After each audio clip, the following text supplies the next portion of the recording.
you're back. The incident that happened at Full Wish TV is causing a huge stir. Come watch the news. Hello, everyone! Welcome to our brand new segment, the Phantom Moon Brief. I'm your host, Poofy.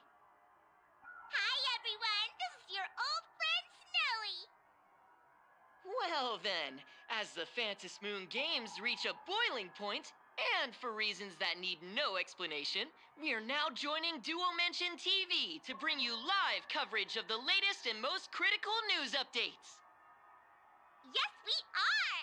And after the director of Full Wish TV and sponsor of the Research Society of Happy Smiles, Full Wish announced that she was joining the Phantom Moon Games. That terrifying tragedy of 15 years ago once again swept through the psionic game.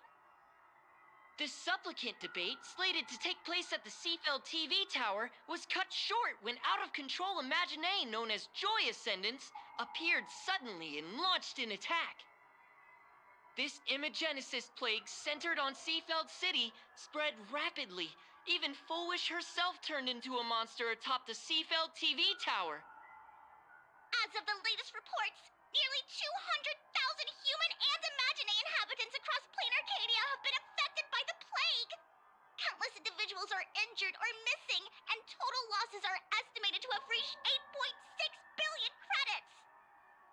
And in a chilling echo of the Bloodstained Games 15 years ago, footage left behind by Full Wish points to the disaster as the work of supplicants from beyond the sky. She identified the culprits as the famed cosmic hero, the trailblazer of the Astral Express, and the wanted criminal, Stellaron Hunter Blade, claiming they were responsible for the tragedy. But a spokesperson for the Department of Aberration Defense said the disaster was planned and executed by Full Wish herself through her organization, the Research Society of Happy Smiles. They added that the investigation will continue and the organization will be shut down. Oh, how familiar that sounds. 15 years ago, they made the same excuses. What is the real story behind this? The Phantom Moon Brief will continue to keep you updated. Over 500 years ago, a prophet made a prediction. In year 1999, a terrifying devil will descend from the sky. Will this prophecy come true? Can Planarcadia safely make it through this crucial year? We will have to wait and see. Shame on them. How can they just say things like that on TV when it's not even confirmed? And the internet is flooded with fake news about you too. Also, those two hosts, weren't they from Full Wish TV? They were spreading nasty stories about you on the news before. And now look, they've immediately jumped ship after what happened to Full Wish.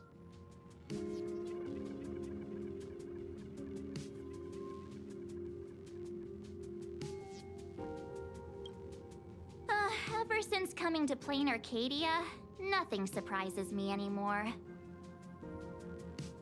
I'm happy you made it back safely, but somehow, you just don't seem quite the same. Oh no.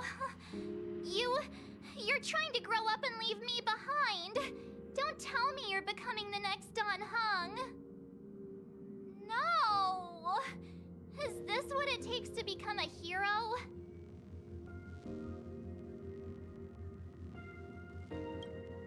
I am so cute and lovely. What's the problem with that? Oh, right. Tell me about what happened at the TV tower. I've heard Don Hung and Sunday's side of the story, but I haven't heard yours yet.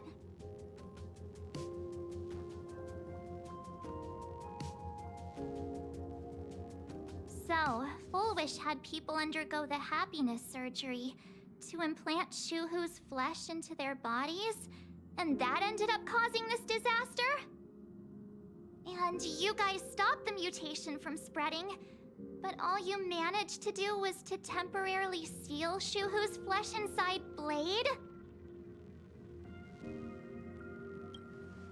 And then you mentioned that Nessia, the one we met at Star Rail Fest, is actually the Phantom Moon Games arbitrator? No wonder she could draw a mask for you. And she also asked you to go deep into the world in Canvas to warn... who was it again? Graphia? Yes, Graphia. Himiko's ancestor. She's an artist from 1,000 years ago. Himiko's ancestor? She's still alive? Wait, that's not even the most important part. Nessia asked you to warn Graphia that the Lord Ravager, Asat Pramod, is back? Oh, why does the Express have such bad luck? By this point, whenever we go on vacation, I'm always ready to deal with random problems. But running into another Lord Ravager while on vacation? This is way over the line. A Lord Ravager, Evanessia's request, Shuhu's flesh and Blade's body, and the unfinished Phantasmoon games. Suddenly, there are so many things to deal with. Feels like we're juggling a bunch of eggs all at once. One slip, and it's all gonna go splat. Are you okay?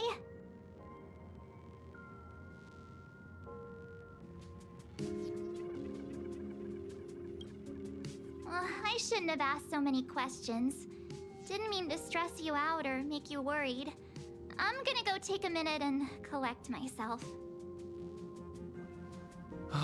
So many things to deal with right now. What should I do next? Nah, I've had a long day. I should just get some rest.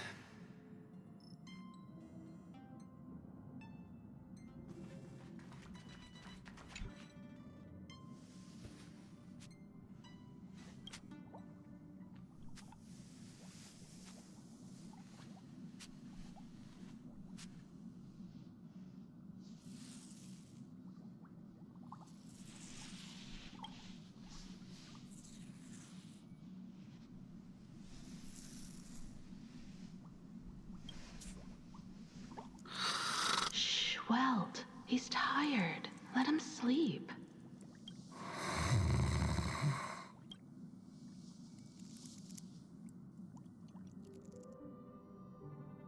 You're obviously tired. I never thought this vacation would become the prelude to yet another major war.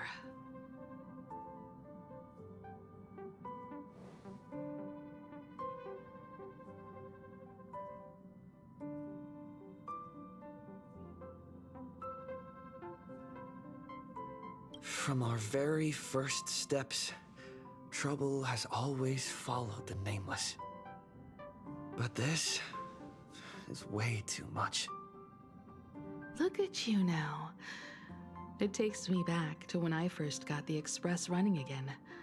Aside from Pom Pom, I was the only crew member on board, constantly stretched thin and feeling out of my depth.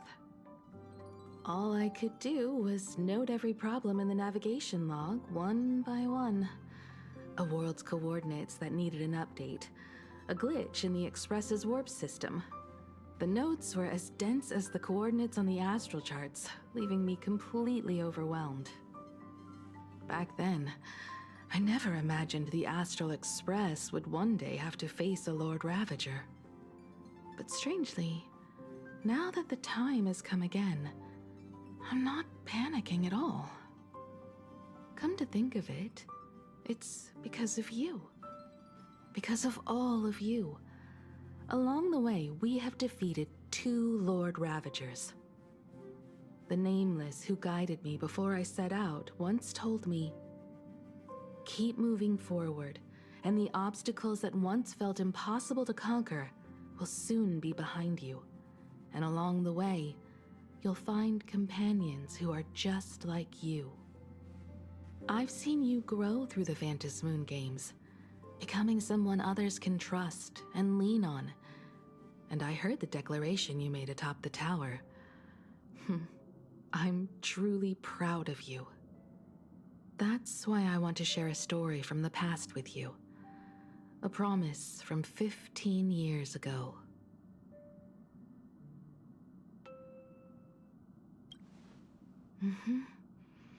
I promised someone that when the moon over my hometown was full again, I would go back to see her, to let her know I had made the most of this borrowed life, and found companions I could trust with all my heart. I want to share this story with you all. The story of how my journey began.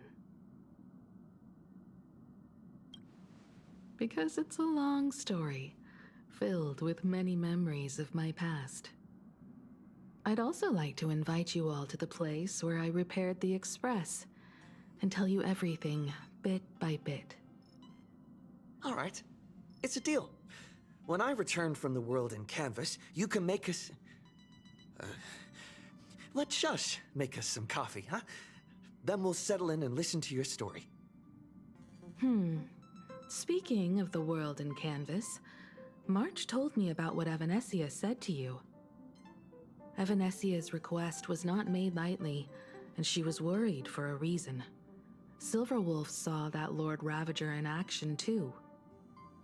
According to the records from the databank and the IPC's investigation, Asat Pramad's campaigns often span centuries, and the planets he targets all end up destroyed in freak accidents, leaving their surfaces covered in only smiling faces. 1,000 years ago, my ancestor Graphia created the world in canvas.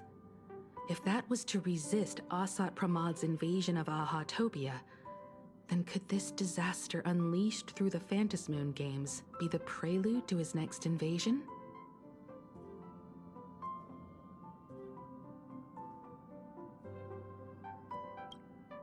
That's the first of many mysteries. Based on our family history, we are clearly not descendants of any long-lived species. Quite the opposite. The weathering curse has shortened my family's lifespan for generations. What could my ancestor have gone through to still exist today? That too leaves me deeply curious. Nobody knows just how big the plane Graphia created actually is. Over 140 years ago, the IPC tried to salvage the world in canvas, but they were only able to reconstruct part of it in the real world. That portion became what we know as Planarcadia. Legend has it that Graphia used a vast ocean as her canvas and channeled the power of elation to step into the painting, which means she has not only seen Asat Pramad, but has also seen the Eon of Elation descend in all their glory. There are far too many legends about her. It's hard to tell what's true and what's not. Only two things are beyond doubt. First, during the Cinderth Age, she created countless Imaginae and sent them into battle against the demon legions from beyond. Second, near the end of one of the Phantasmoon games, she created the world in canvas to shelter inside it what was left of civilization and life. Which means she is not only familiar with Asat Pramad, but has also witnessed the manifestation of the Eon of Elation. Good question. As for who in Planarcadia knows Graphia and the world in canvas best, it's probably Pearl. She was sent here by the IPC. She should have some clues to guide us in the right direction. By the way, General Yao Guang is here. She says she wants to talk to you in private.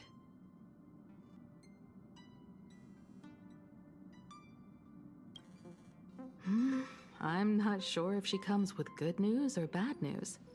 She brought a little gift from the Cienjo, though. Mung bean soda. Go talk to General Yao Guang, then. Don't keep her waiting. After that, come to the party car and fill us in on your next move.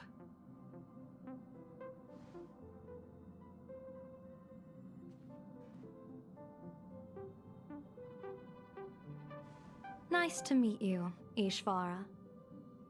I always thought that the arbitrator, Evanesia, would step in and punish Fullwish for the disaster she caused.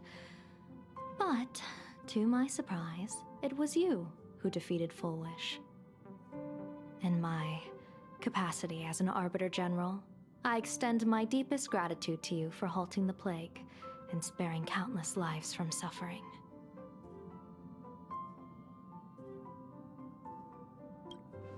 What I am about to tell you is something Evanesia risked breaking the rules to share with me. Please keep it a secret. Not a word of this leaves the Express. Sealed within Ahatopia's core is Ouroboros, the Veracity.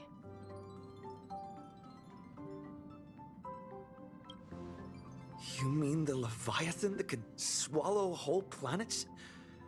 That Ouroboros, the Veracity? Looks like you know a thing or two about Ouroboros. I've seen that terrifying thing in Herta's simulated universe. Rumor has it, they were last seen during the era of the Swarm disaster. They were hardly there to aid the Swarm, but rather to attend a cosmic-level feast, in which the Swarm served merely as appetizers, and the planets they passed were devoured as the main course. No one expected them to be here of all places, sealed away on this very planet, after vanishing for years.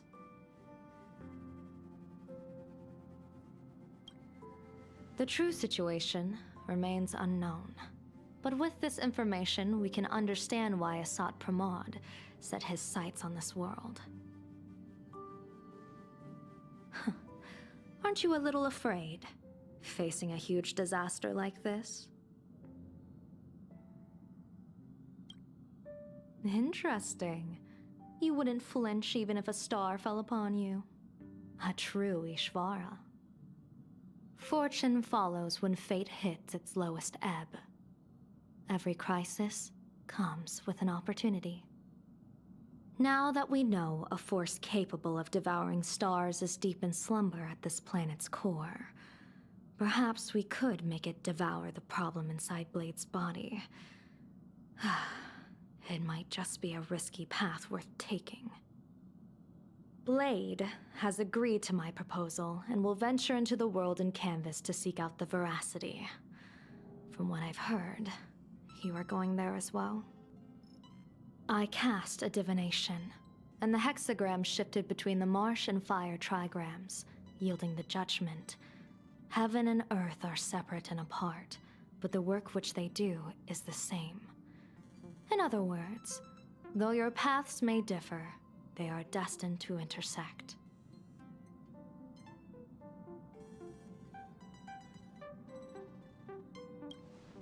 Betting? No, I don't see it that way. We are not chips laid on a gaming table, nor dice tossed at someone's whim. We trust in people, in ourselves, and in those beside us, knowing they can change the course of even the most desperate battle. That belief is what gave you the strength to overcome Fullwish. It is also the only reason I stay for this world. My purpose has never changed.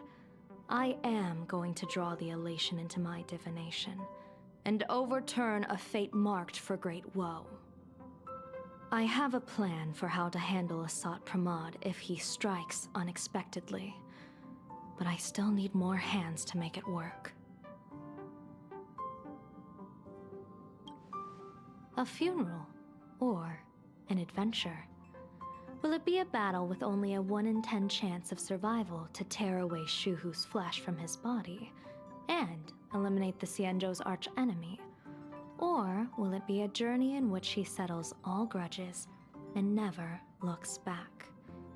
It all depends on how he perceives it.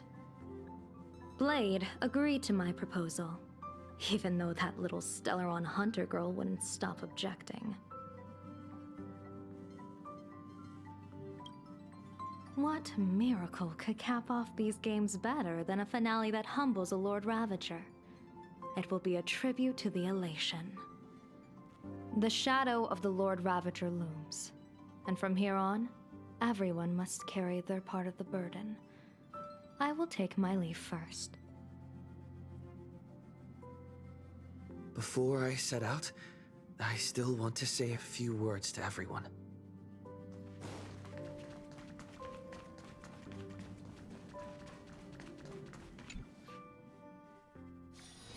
What are they all up to over there?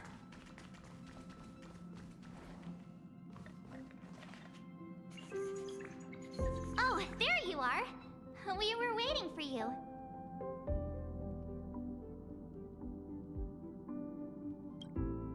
We're here to celebrate the Astral Express making it through another trial, of course. Pom-Pom's heard all about your latest adventure. It's a modest celebration, but a meaningful one. You stopped Full Wish's scheme, and that is no small achievement.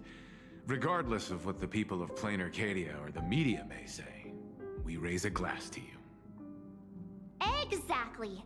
You knocked out the mastermind behind all those creepy whatever their name is. I didn't get to see it myself, but Don Hung described it for me. You killed it! Your victory gave Blade a chance to free himself from Shuhu's flesh. Thank you. With a Lord Ravager looming on the horizon, everyone will soon be heading off on their own missions. Before that, it felt right to have a small gathering like this. Now, let's make a toast. Here's to everyone who fights to protect this Arcadia. And here's to all of us. The Lord Ravager can throw whatever he wants at us, but I know the Astral Express will keep streaking across the stars. Thank you. All of you. Having you by my side is what gives me the courage to face the future. I'll carry this strength with me through the rest of this journey. Cheers!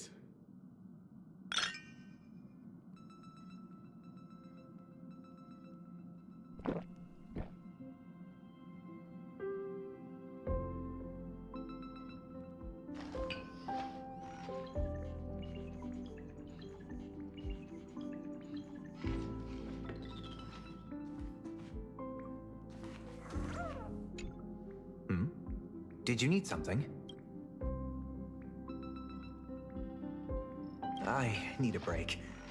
I felt worn out ever since coming back from Seafeld TV Tower. Right now, it feels like I'm back in Oak Manor's banquet hall. At those parties, no matter how tired I was, I'd have to clutch my glass and smile, keeping myself calm. Mr. Yang insisted I should get a full day of sleep, but I didn't want to miss the chance to toast with you all.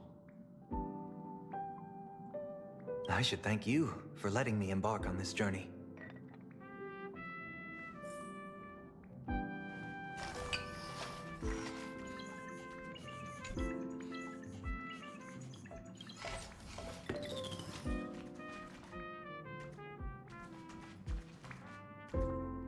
I heard from Sunday about how the televised debate went. We won this battle because of you. When the televised debate began, a crowd outside the station gathered to protest the Astral Express and nearly broke through the barricades. But the moment the Joy Ascendants appeared, they scattered without a second thought. I guess people know deep down which is more dangerous, a made-up villain or an actual threat. But I am more concerned about you. I've seen the footage of your fight with Full Wish. When you returned to the top of the tower, an enormous surge of power seemed to erupt from you. It reminded me a lot of when I saved you at Herta Space Station. Did you tap into the power of the Stellaron? The Stellaron can be awakened by a wish, but its immense power always has a way of warping reality. As the wave of wish power surged toward you, it brought hope and blessings, but also dark intentions and malice. What might it do to the Stellaron? We have no idea. Be careful with this power you have, no matter how tempting it may seem.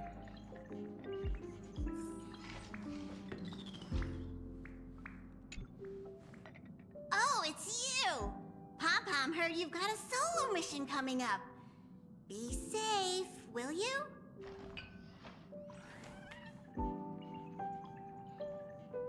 Sadly, Pom-Pom can't remember most of what happened right after the Express crashed onto this world. Pom-Pom's memory of those years is like a fogged-up Express window. No matter how hard Pom-Pom tries, Pom-Pom just can't wipe it clean. But it's okay. After passenger Himiko repaired the Express, Pom-Pom got to share a one-of-a-kind journey with all of you. How did passenger Himiko appear? That's odd. Pom-Pom can't remember a thing. All Pom-Pom recalls is having a long and fuzzy sleep, then being woken by a knock at the door. And just like that, passenger Himiko was on board. The day passenger Himiko knocked, it felt like Pom-Pom was waking up from a dream. The Express's heart started beating again, and the lights flickered on one after another.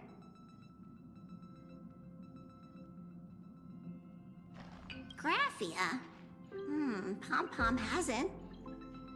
But Pom-Pom always dreams of strangers when Pom-Pom's asleep. They seem to be bustling around the Express, and there are soft clinking and clanking sounds, just like the sound of stars twinkling. But every time Pom-Pom wakes up, their faces slip away. Pom-Pom is only left with a warm and comforting feeling, knowing someone had taken good care of Pom-Pom. Safe trip. Pom-Pom will take good care of the Express while you're away.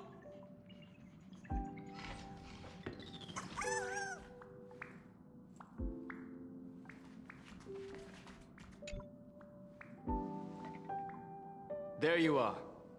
March and I were talking about you.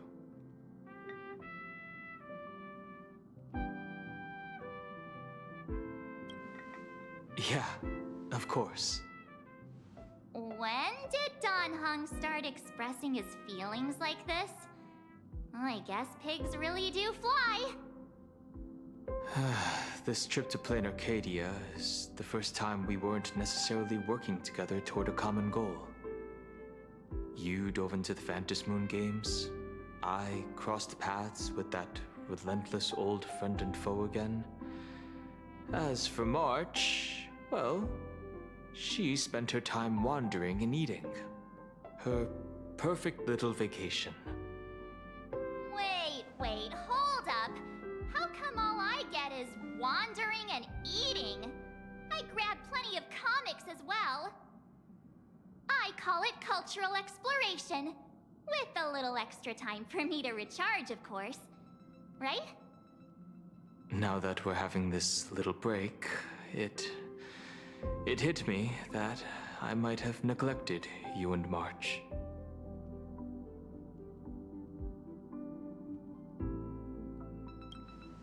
Yeah, we are actually more concerned about your condition, Dan Heng. Blade has accepted General Yao Guang's proposal. Perhaps he has finally moved on from past grudges and that abundance curse, and is now ready to do something for himself.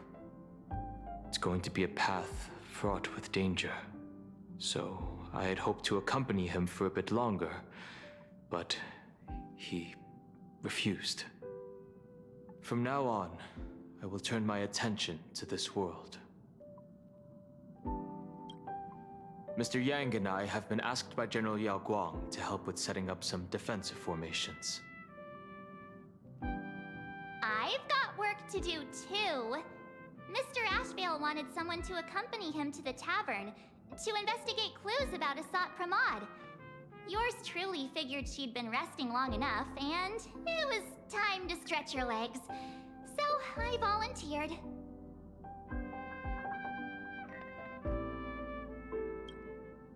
No problem. When you come back, you have to share everything you saw in the world in Canvas.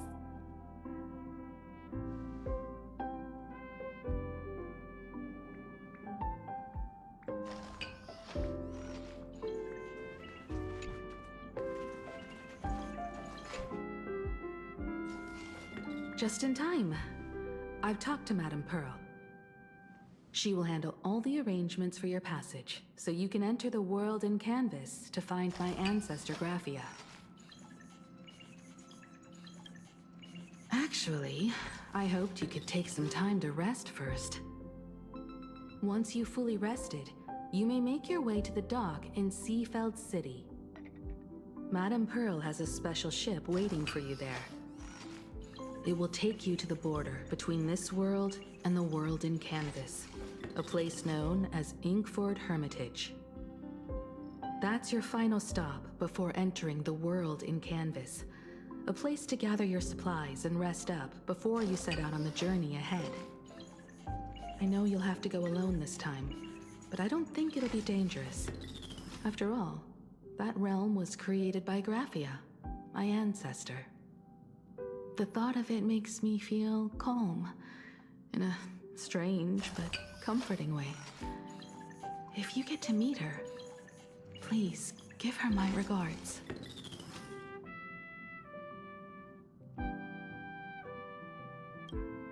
Please tell her that one of her descendants became a nameless on the Express. Go ahead. Set out once you've rested up. I'll be here with Welt and the others, awaiting good news from you.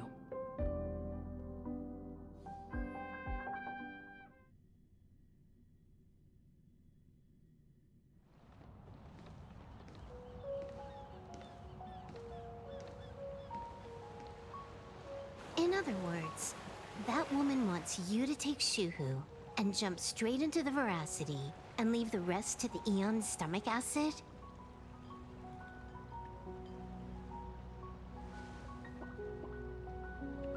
And this is between me and him, right?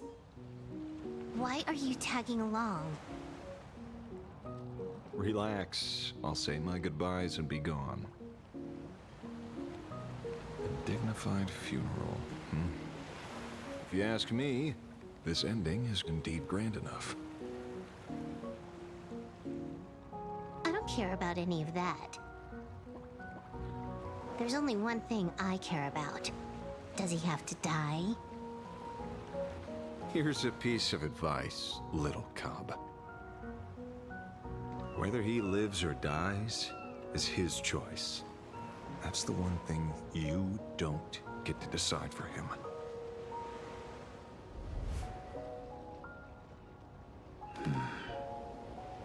It has landed. What? Nothing. Just a seabird landing on the rocks. A blade forged of mortal steel cannot sever an undying fate. If Shuhu is to be put down, the options are few. And that Leviathan is one of them. In time, people will say this. The culprit of the Juming gave his life for the greater good and plunged into the abyss alongside the abomination.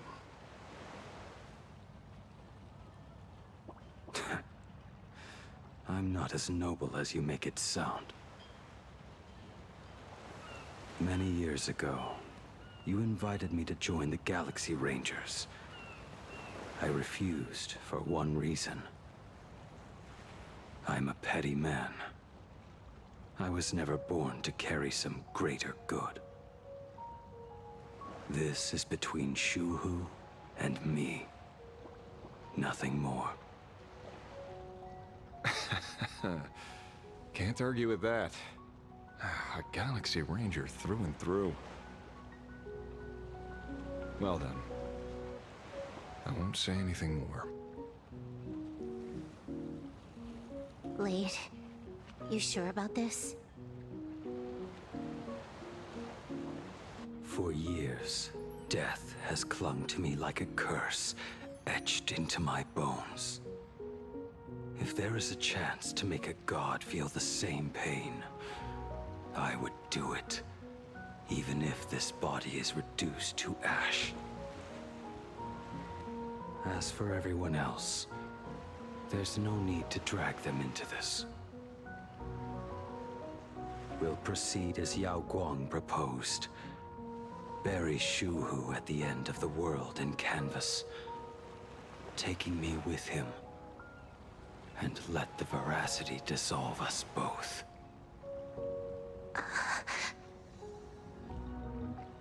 Take care.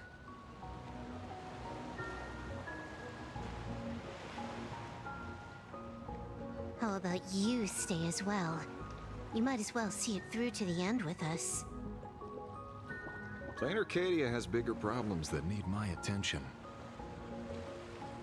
Your instincts were right. That meanie pulling strings from the shadows is none other than a Sat Pramod.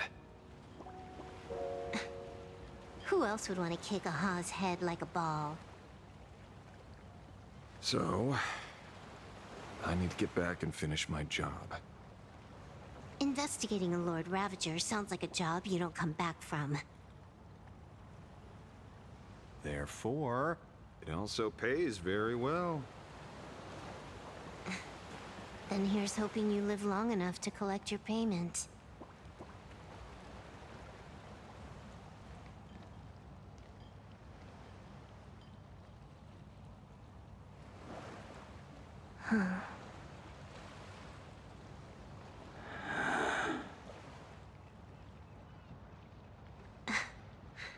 Every time, when it's just the two of us, you go quiet. You know what I'm going to say. The seabird's flown off. It's time for us to go too.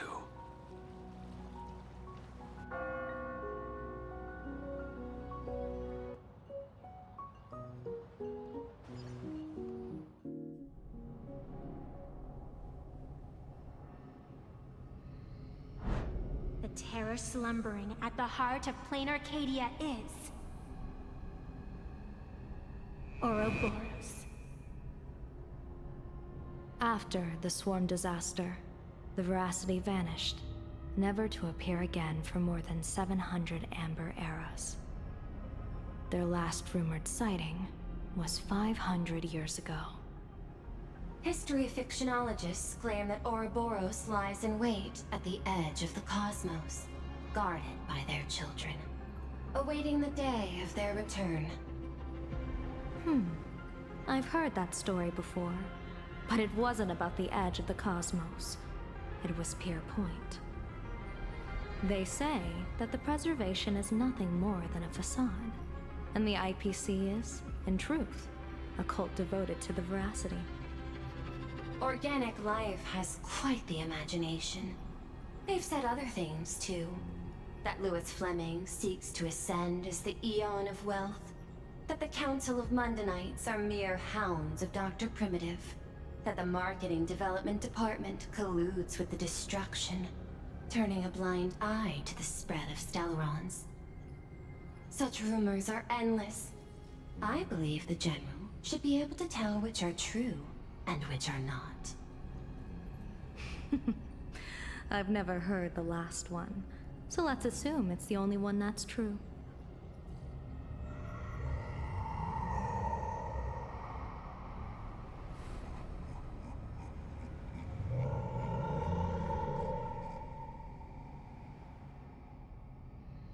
Such terrible breath. Once this Leviathan awakens, the Arcadia's destruction would be all but instantaneous. For now, this remains conjecture. The sealed remains appear to be a husk that Ouroboros once shed. Why it's here, and how it's connected to the elation, remain unknown. Yet even a fragmented remnant of an Eon is a threat that can't be ignored. The calamity of the Leviathan must not be allowed to re-emerge in this world. Naturally, that is why I'm here. And it's about time for the two Nameless to arrive. Oh, you're just on time. General Yao Guang, as instructed, warding talismans have been placed at over a dozen sites across Planarcadia. My thanks. It was Mr. Yang's talent of creation out of nothing that allowed us to reproduce dozens of plumes and complete the deployment with such speed. Now, with yin and yang aligned, and all four aspects in place, as long as we set up the last formation core, the Decalight reflection barrier will be complete. Using the divine eye of the Spiritus to weave a giant web, one that ensnares countless possible futures. General, have you truly made up your mind? Though Shuhu has been eradicated, the signs of doom have not faded. On the contrary, they grow ever clearer. After much consideration, the source can only be this restless corpse. One crisis is yet to pass, and another is already upon us. The Arcadia's ley lines were already riddled with scars, and now even the ancient tree's seal is starting to loosen. While Evanesia is asleep, someone must take up her duty to guard this place. But defending isn't the way of the hunt.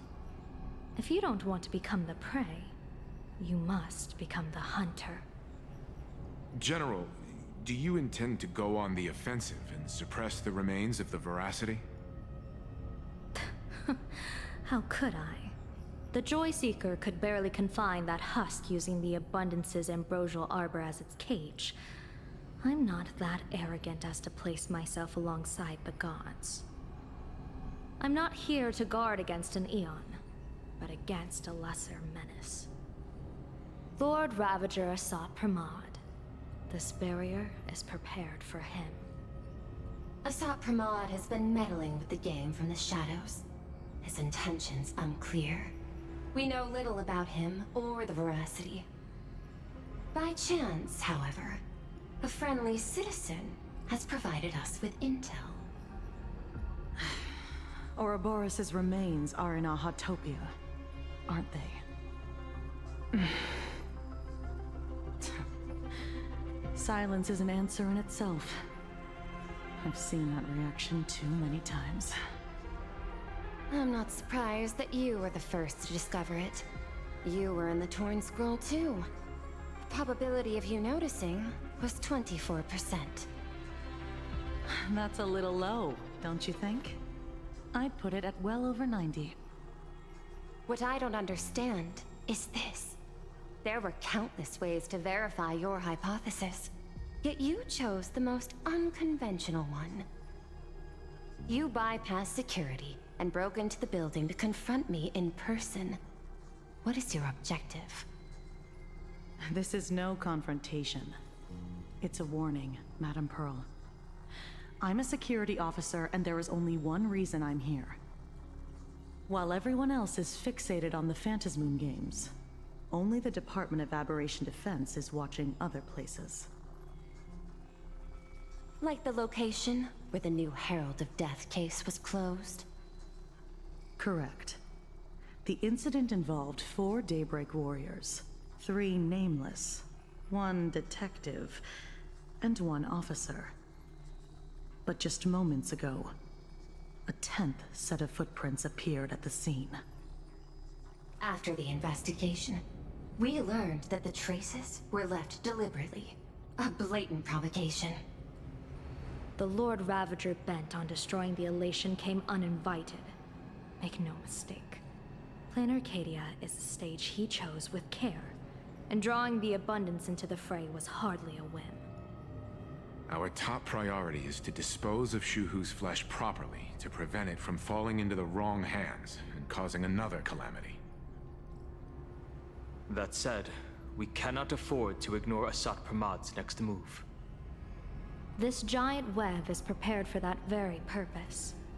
Once the entire planet is folded into the divination's trajectory, under the gaze of the Omnitia, all possibilities will be laid bare.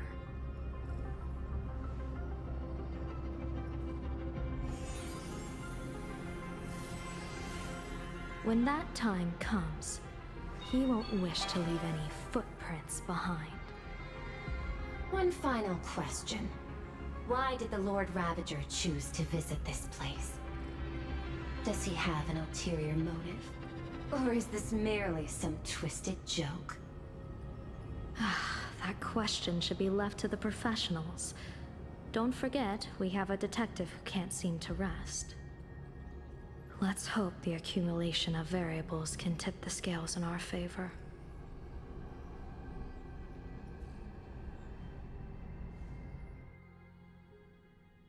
And so, the people set out, and the gondola, bound for distant lands, set sail.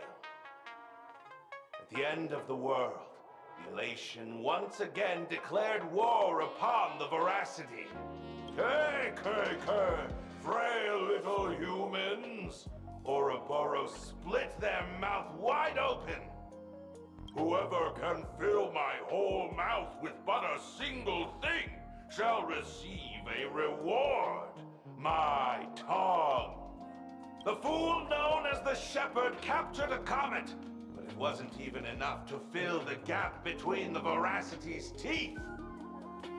The bartender Braji opened the wine cellar, yet they only grew drowsy, drifting off to sleep. And en route, he crept up to the Veracity's ear and told them a corny joke. The Veracity pondered it for 10 amber eras, then burst into laughter at their own amusement. En route spread his hands and said, "See? I filled your mouth with laughter." Then what happened? Then the Veracity said, "Are you kidding me?"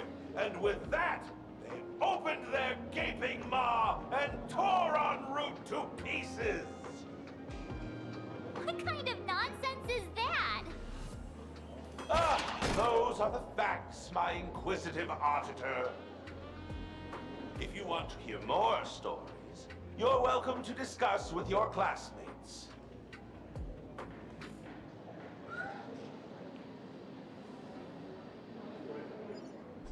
We came here to investigate the Veracity and Asat Pramod, but all we got were stories that only a 3-year-old would believe. Rumors don't just appear out of thin air. It's just a matter of how much truth you think they hold. At least 90% of that was made up. Sometimes that last 10% is all you need.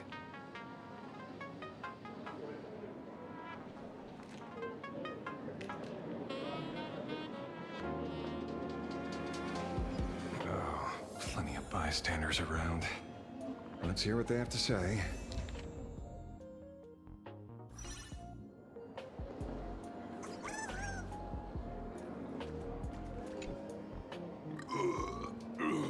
You two asking about the Veracity? You thinking about walking that path? Walk the path of Veracity? Do I need to eat everything in sight? You got it! It's always green beans. Some are bulldozers. Some are monsters. And I am Ouroboros. Yeah, and the man. Ugh, can you talk normal? Stop gulping for air. I swore to become a Veracity Pathstrider. I eat everything. Tasty, nasty, anything I could chew. Finally, I'll pinch my nose and swallowed loose mouth, and they looked at me. Ouroboros? Nah. They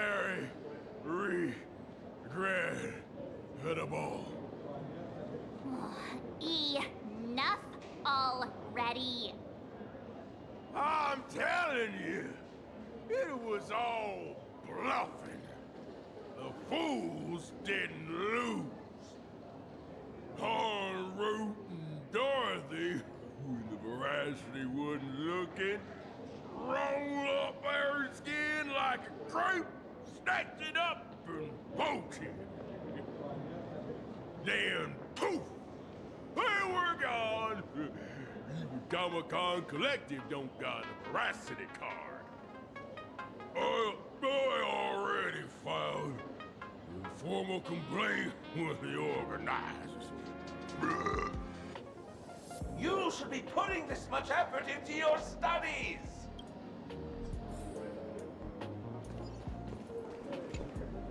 They say a dull pen beats a sharp memory. My memory's dull, and my pen's not much better. Then you must have a lot of stationery? A kindred spirit. Miss, it seems you're one of us as well. I've met far too many fools who can't even read. Oddly enough, those of us who truly love learning are the rare ones. Interested in studying the knowledge of the laughter? I have a reference book here. You can have it. This feels completely made up. But, thanks anyway. Oh, please. Thank the seniors. To compile this book, they offended every eon they possibly could, and narrowly escaped death at the hands of each and every one of them. As for me, I'm just the one who keeps the books circulating. Hey, friends! How was your first day of school? Sparksy's here to pick you up after class.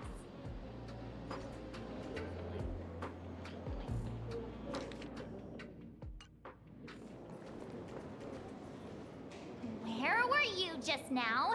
You opened the door for us and just disappeared. Don't tell me you're up to something again. Still doubting me? You're breaking Sparkskle's heart here. That whole foolish thing. I took on every emoji in the tavern by myself, fought them all the way to the end of the world, and even wore my mask down to nothing! But honestly, this place runs on rumors. Aha is being chased by the veracity. Aha chases the veracity. We won't get anywhere following stories like this. Let's go through what we know so far.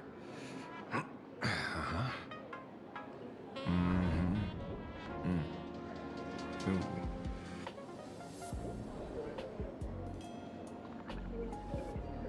Yeah, it's a complete mess. So, after a bit of thought, Lady Sparksy came up with a brilliant idea. I borrowed a nifty little gadget from a friend. The Unreal Sparks and Spark! No idea how it works, but apparently this light bulb makes you smarter the moment you put it on. Does this friend know you borrowed it? A Subpramod has a gun to our heads, and this is what you're worried about? He'll find out one day. Well then, I'll go first. It, doesn't look very reliable. Are you sure about this? No worries. If anything goes wrong, the friend in my head will protect me.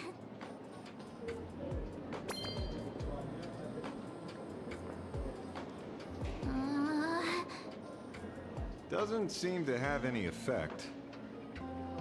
No, it's working perfectly. I get it now. All of it.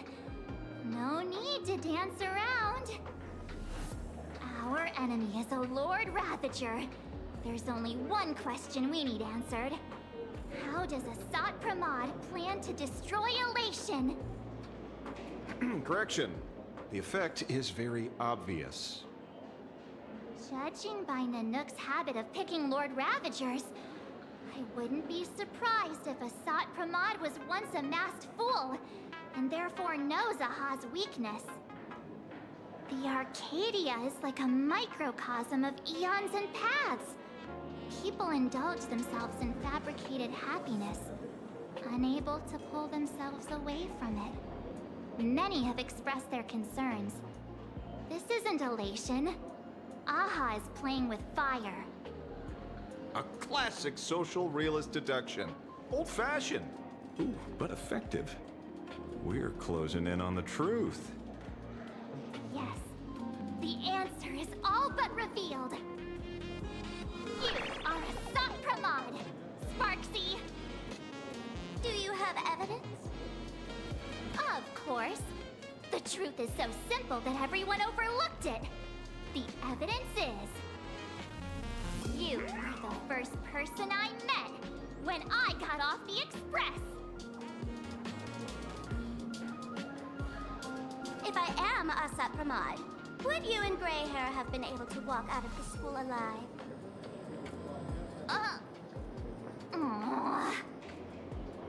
Yeah, fair point. Just take that thing off already. That's weird. I thought I was on the right track.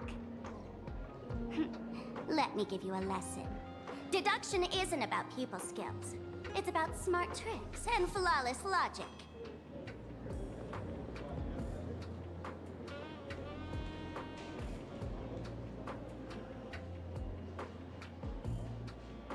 Watch and learn.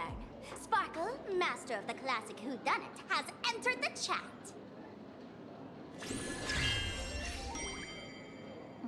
You changed your clothes just for this? First of all, Ouroboros likes to eat. Secondly, whatever they eat disappears completely. Therefore, veracity is also a form of destruction. This is the classic mystery of one culprit, two identities. The one trying to kill Elation is... the Lord Ravager, a Sopramod, played by the Veracity! What am I even saying? Oh, classic whodunit. This is more like a classic Who's the Dummy. Ah, I get it now. All this thing does is make wild guesses sound reasonable. So far, that's the most accurate piece of information we've gotten. No need to be so serious, Detective. Why don't you show us what you've got? By the way, what type of detective are you? Me? I'm the tough guy type. I don't waste time on useless details. I aim straight at the heart of the problem. You're not wrong. Sopramod is Nanook's weapon to assassinate Aha. Whatever his plan may be, the target doesn't change. Remember, as far as humanity knows, there are only 3 ways an Eon can fall. A broader path engulfs a narrower one. Divine warfare between eons, and... the third one. What was it again? Forcing an Eon to turn away from their own path. Whichever it is, none of it sounds remotely connected to Planarcadia. So, what makes you so certain a Sopramod is here on business, not on vacation? Because we folks just dug up one heck of a treasure from underground. And in the stories tied to them, we've unearthed more than a few names worth paying attention to.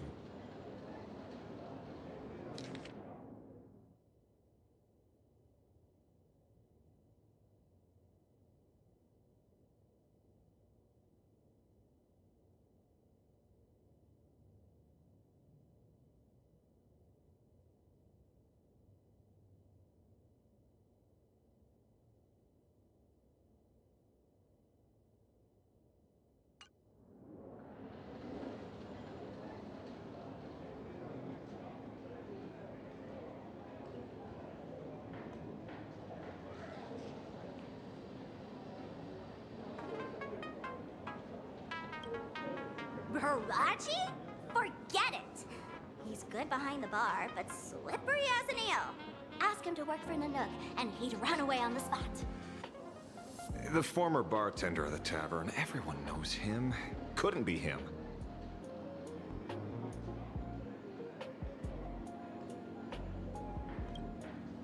Him? He caused trouble in Gotham City a few days ago. Pearl threw him into prison. I know. I was the one who caught him.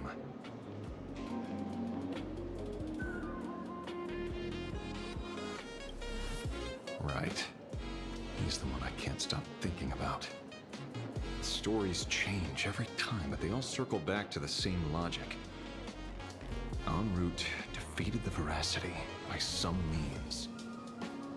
You're right. Then who is this en route? Do you know him? En route.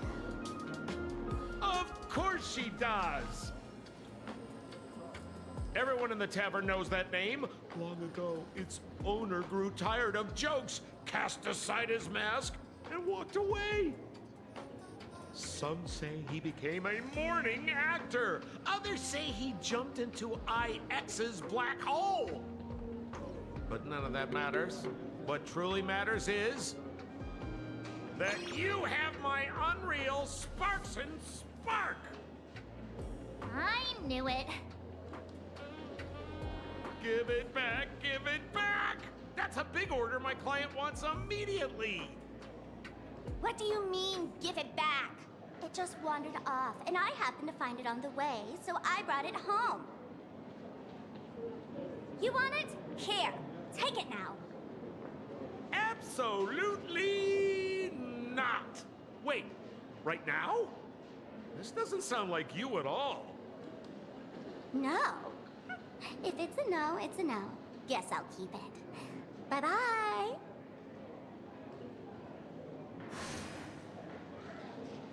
Get back here! Sir, do you need to hire a private detective? Hey! Can you catch her for me? Of course. I'll have that thing returned to you safe and sound in half a day.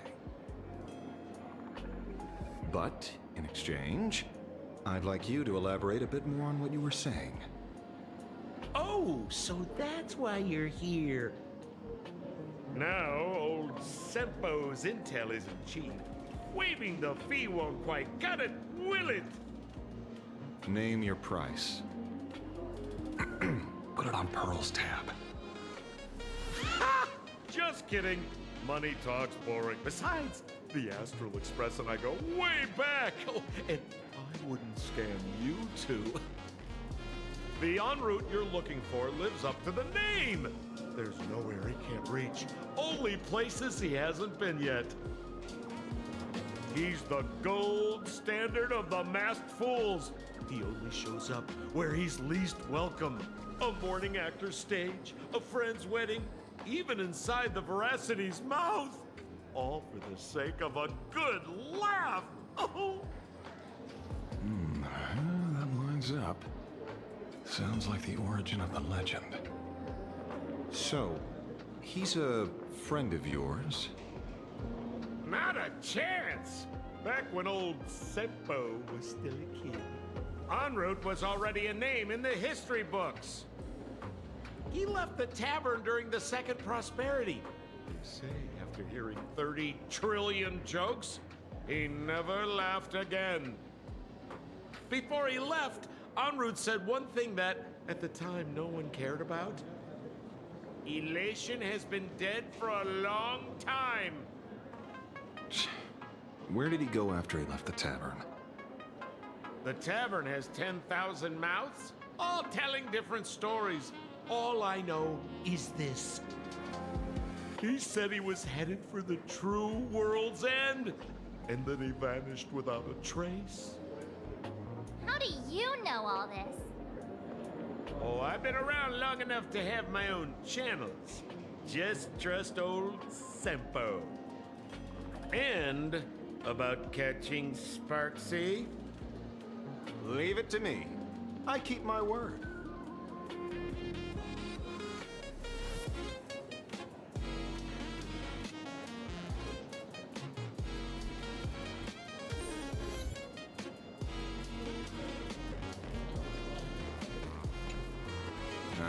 See?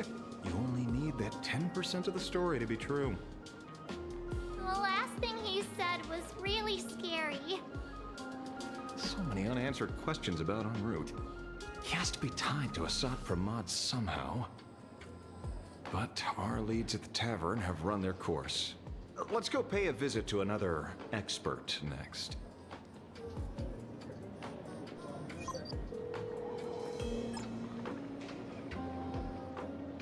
Oh. Speak of the devil. Only a Cienjo general could have arranged something like this, I suppose. I'm surprised as well. You've only just left Amphorius, and already you've managed to draw the attention of another Lord Ravager. Miss Ron May? And Miss Ting Yoon? We're here by General Yao Guang's request. It seems we arrived just in time. At first, I only came because the Shenzhou extended an invitation, and it seemed impolite to refuse. Now that I'm here, I see it was well worth the trip. So, let me get to the point. Ouroboros has long been dead. Their death was merely buried beneath layers of secrecy. Hardly surprising. They disappeared after the swarm disaster, and there are many different opinions on where they went. The Intelligentsia Guild claims the Veracity ate their fill and entered hibernation. I don't buy it. Those scholars are fond of post-meal naps themselves, likely just projecting their own habits. You seem surprisingly calm, which makes sense. After all, the shadow in your right hand is evidence as well. Why don't you tell everyone what happened to the Galaxy Rangers back on Vanwa? Von Walk. Sprightly Von Walk. I've heard there's a particular phenomenon that occurs on that rainforest planet. Plants multiply and grow and are then harvested like wild grass. A cycle repeating every few decades. Almost identical to the Phantom Moon games. But how are the two connected? When you hear plants and growth, shouldn't that make you think of abundance?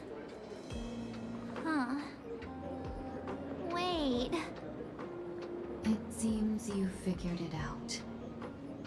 By coincidence, abundance is another thing the two worlds have in common. When coincidences pile up, they cease to be coincidences, Mr. Ashvale. No.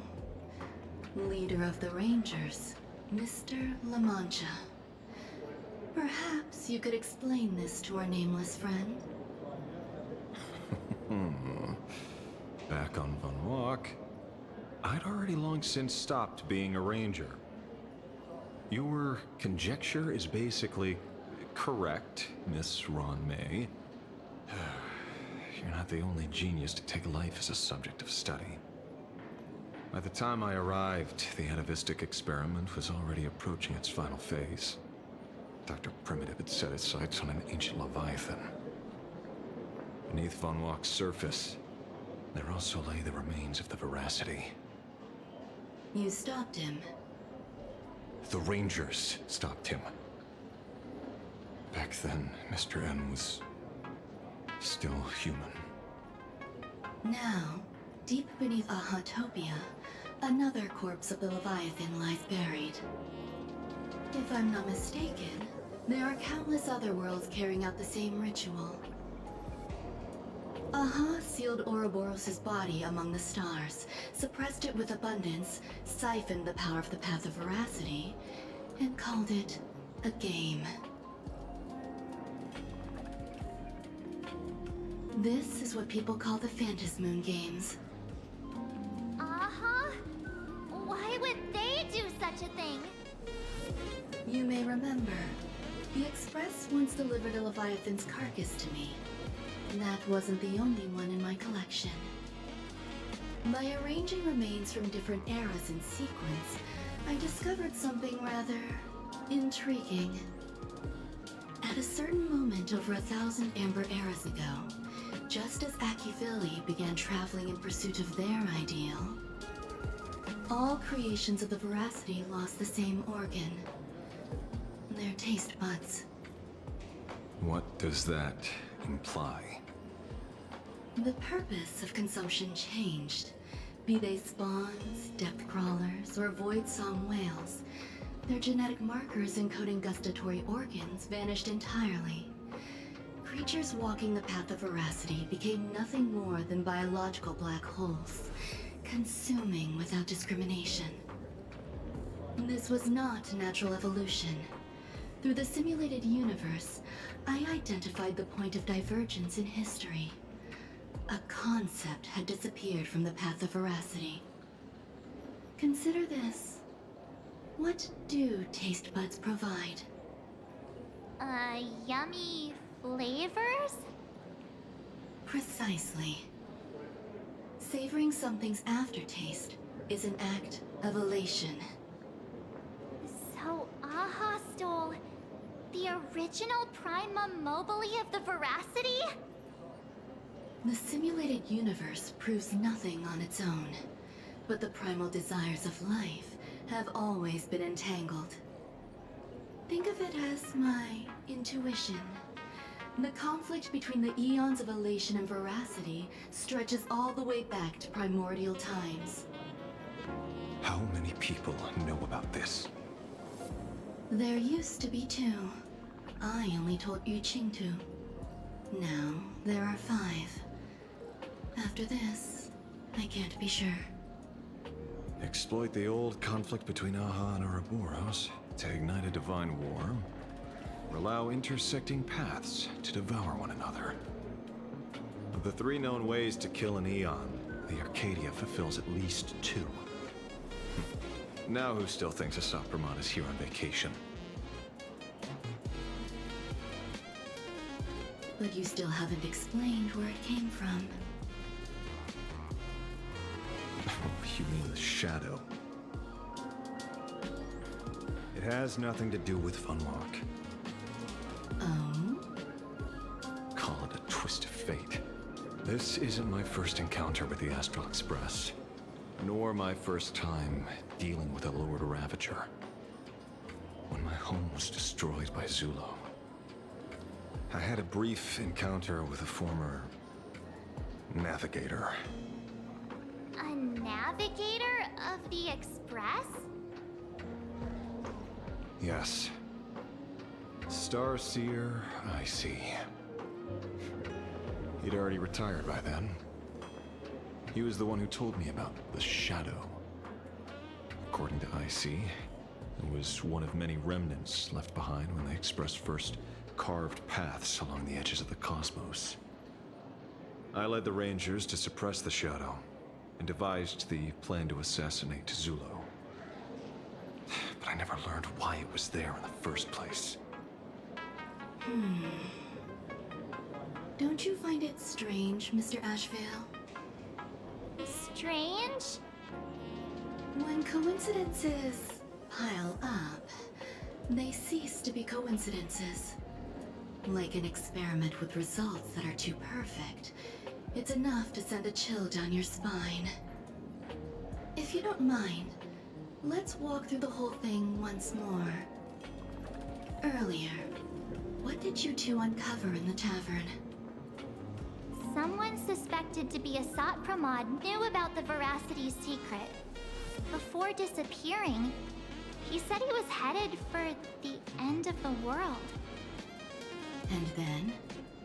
Who did he say the Shadow belonged to? A former navigator. The Shadow was a remnant left behind when he charted the cosmos. If the world's end isn't the tavern, then where is it? I don't know if anyone can answer that question. Not even Akivili. Wait. Don't tell me. En route only goes where he isn't welcome.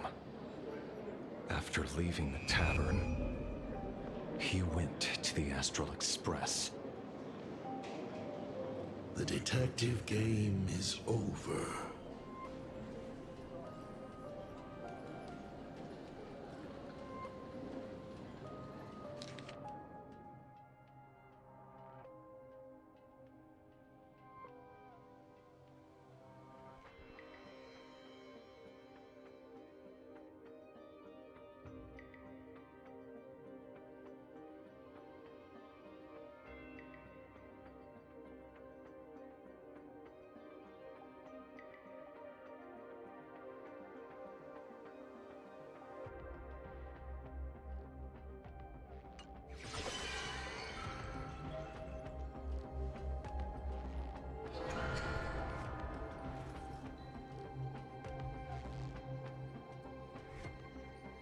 I have to say, not many people can make me change my plans. Whether in the past or present, you've always been one of them.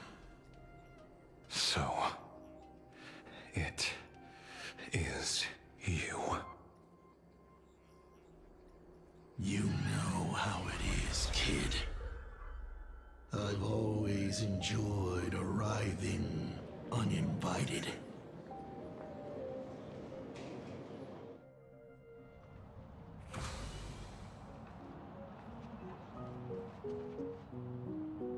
Pearl said she would arrange a ferry to pick us up at the Seafeld City dock.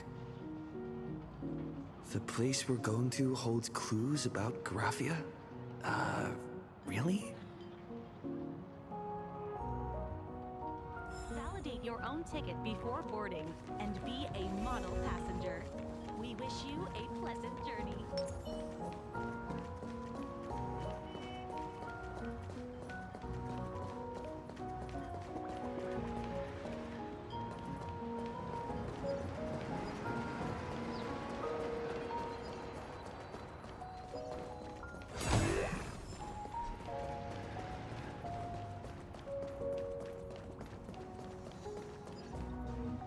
It is an honor to, well, shall I say, be of service to you again.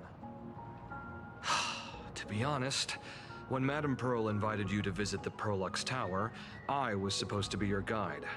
I ended up being replaced by a total fraud. My name is Feld. By order of Madame Pearl, I will be escorting you to your destination. You are too kind. I followed the battle in Seafeld City very closely. Serving a hero such as yourself is a true privilege. I assume Madame Pearl has already briefed you on our destination? I see. It so happens that Madame Pearl is tied up with an unforeseen event, so allow me to brief you in her stead. The destination of our boat journey is a hotel known as Inkford Hermitage.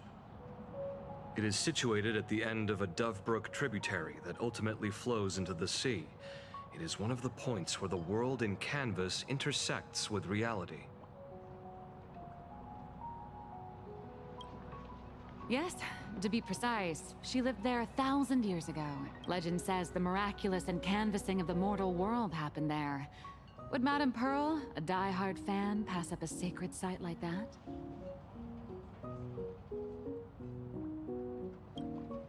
Word is that Madame Pearl just flicked her wrist, signed a check with an astronomical figure, and bought the whole plot of land. She also snatched up every single piece of Graphia's lost works she could find without bothering to verify their authenticity. Whew, I guess money really does let you do whatever you want. That's not even the half of it. I don't know where her obsession comes from, but she's dead set on the idea that Graphia is still alive. If she gets even a whiff of anything remotely related to Graphia, she's got her people on it at the snap of a finger. But all they could find were Imagine knockoffs. Random, pretty redheads based on nothing but imagination. I bet her reaction went something like this. Objective. Locate the original. Error. Detecting excessive quantity of low-quality merchandise. You! I remember you! You're that fraudster from Perlux Tower! Perlux Tower? I've never set foot in that place in my life. Oh, I know it's you. I've seen the footage. You're wearing the exact same outfit. Oh, a slip up in an otherwise perfect plan. Relax. Your job is safe this time. Cut it out, you scoundrel. You can't talk your way out of this. Who exactly are you? This is the author of Fluffy Across the Blue, Blurry QR Cult. Huh. Is that so? My apologies. How rude of me. Miss Colt, it's an honor to finally see the face behind the work. Please pardon my yelling. I didn't know. No worries, no worries.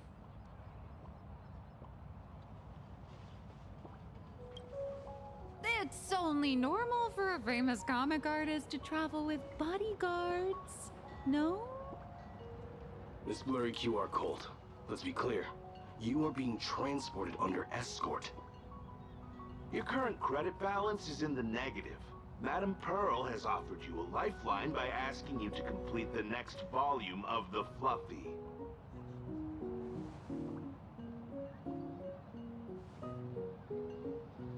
Whoa, this is not my fault.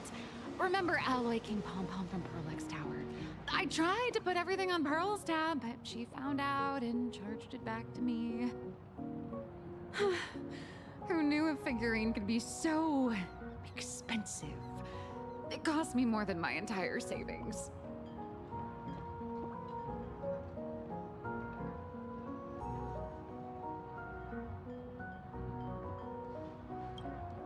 I went all in on learned coins. There goes my licensing fees and royalties. I lost every single penny. So you're escorting her to, shall we say, an intensive creative retreat? Correct. The objective is to deliver the manuscript and clear her debts. The estimated duration is 56 days. Hear that? It's not a hotel. It's hell, where you get whipped for not finishing your scripts on time.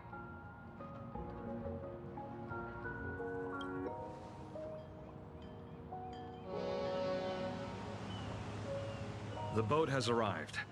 When you're ready, let's begin our journey to Inkford Hermitage. Please, mind your step as you board.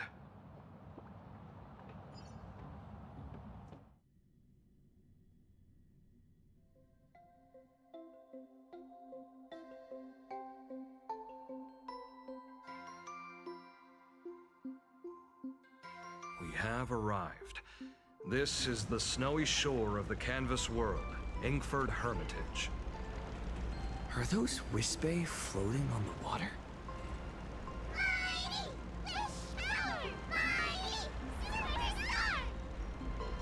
Oh dear, there are so many Wispe. They are blocking the boat's route. But no need to panic. Please follow my lead. We have now arrived at Hermitage Port.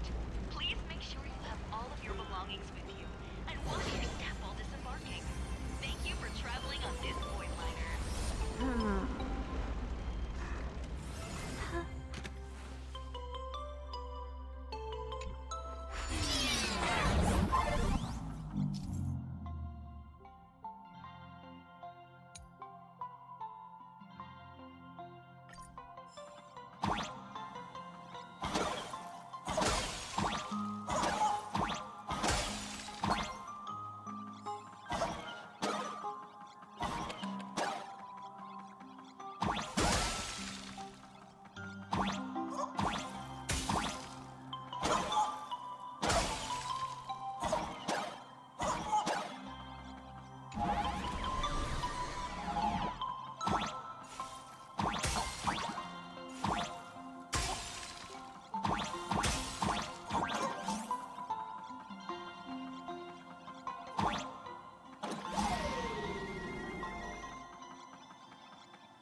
safe docking. For a second, I thought we were going to hit an iceberg or something.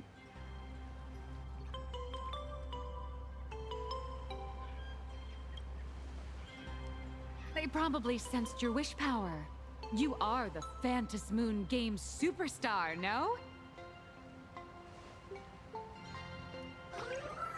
Look, one's trying to hitch a ride on you.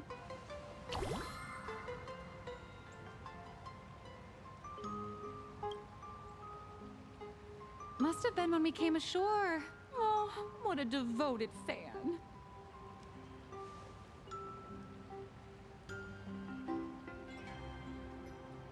Everyone, welcome to Inkford Hermitage.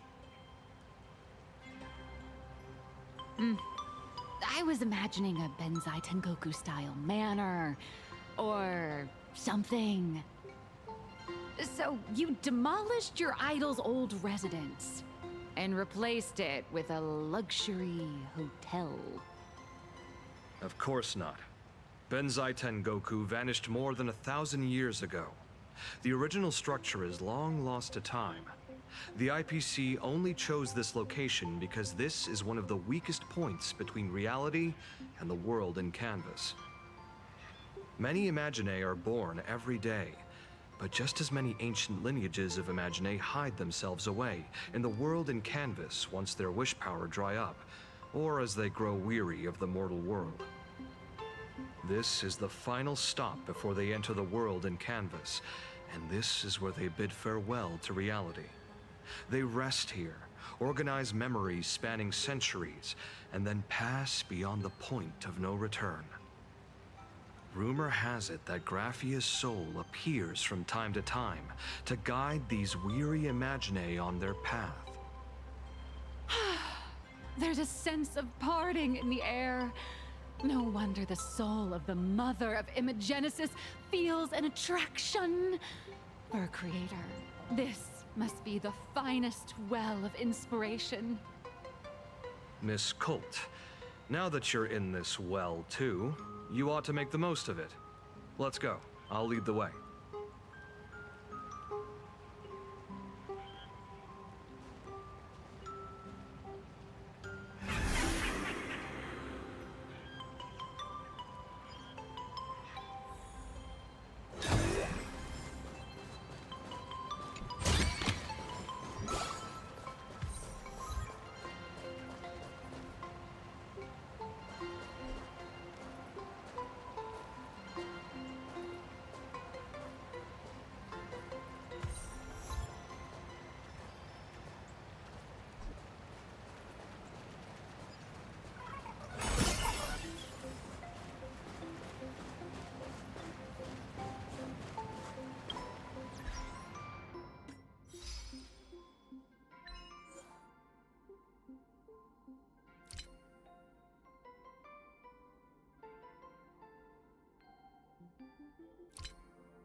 Is that...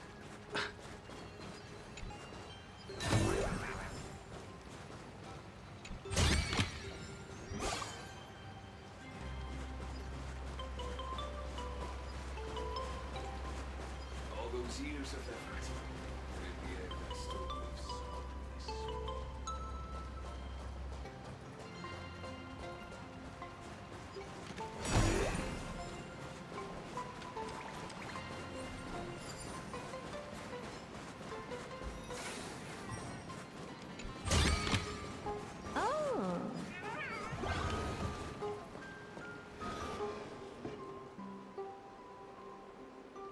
We have arrived. The hotel staff will take over from here. I'll take my leave.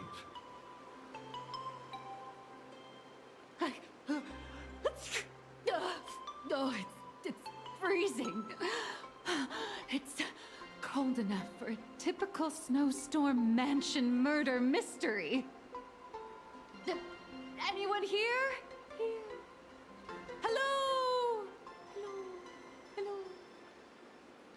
Honored guests, My apologies for the late welcome.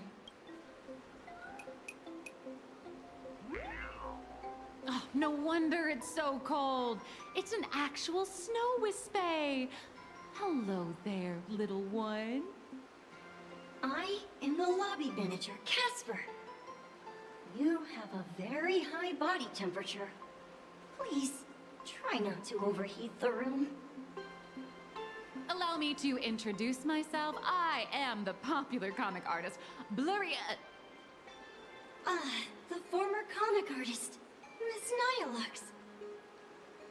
Oh, my true name is gone, just like that. Oh wait, did you say former?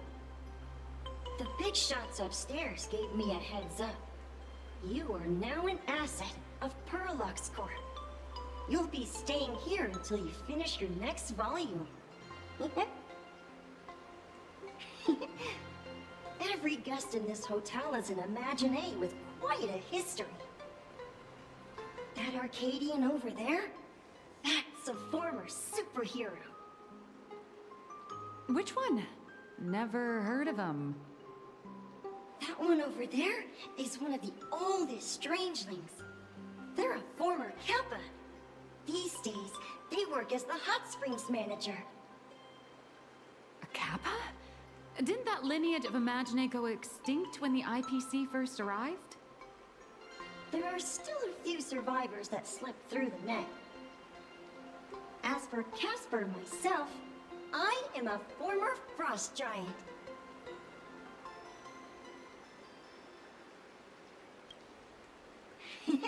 Indeed, another glittering nameless. Another? How's that? That is a secret. Little old me was once a tall, mighty, and majestic giant. Of course, that was back in the Cinder Age. So you're basically an antique who knows a bunch of old secrets. What corner did they dig you out of? From a block of ice. It is sad how a giant block of ice melts into tiny pieces over time. I have forgotten the names of most of my friends. And I have not tasted a crispy, charred Void Ranger in a long, long while now. Sightings of Lady Graphia are as common as the snowflakes here. Ever since the news spread that her soul would reside at the hotel, all those Imaginé who mimic her and the weirdos who insist they have a connection to her have flocked here. You see, they all claim they have some sort of connection to her, or hold some secret about her. I bet they're just trying to scam people out of wish power and credits. Just like all those people who swear they're AHA. You're not wrong. But whenever the higher-ups ask for a report, little old Casper here can always pad it out and hand over a long list of names. Nameless, good luck with your inquiries. Bye now.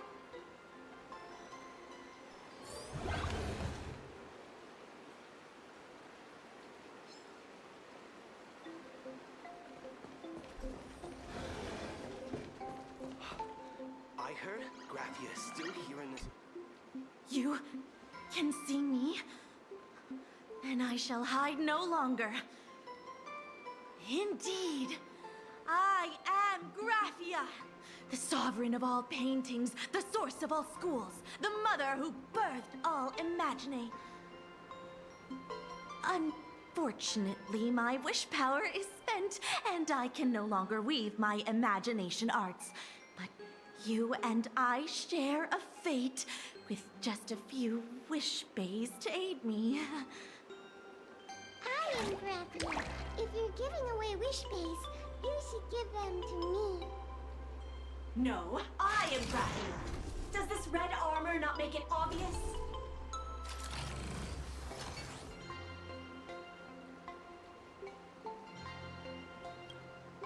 I don't care which. One of you, come help me fight the Lord Ravager. The Lord Ravager? To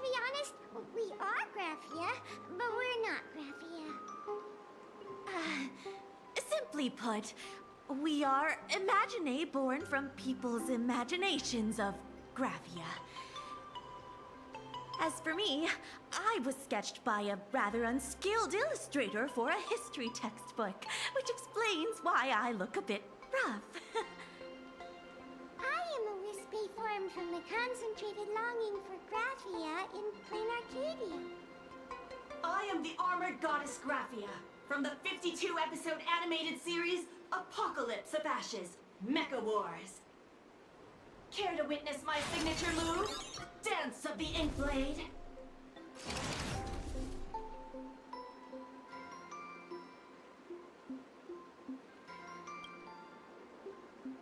If you're looking for the real Graphia, I'd suggest you give up. I've seen countless Imaginae on the verge of exhausting their wish power, begging the mother of Imagenesis to extend their lives with her paintbrush. Not a single one has ever succeeded. In the end, only those of us making a living off the Graphia brand are left. When it comes down to it, she's nothing more than a legend.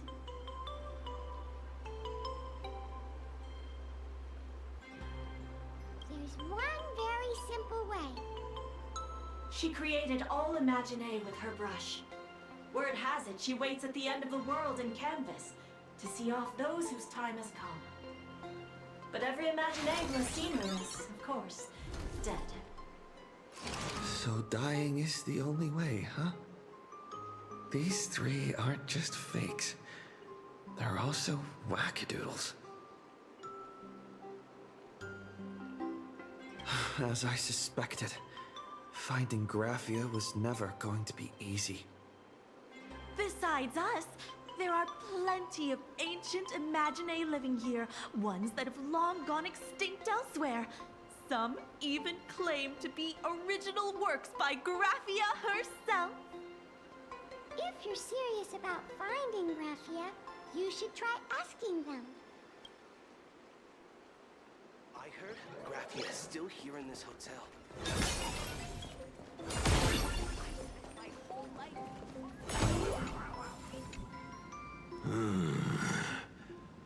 I sense more stray thoughts and disturbance in the water. The Imaginae of today are far too restless.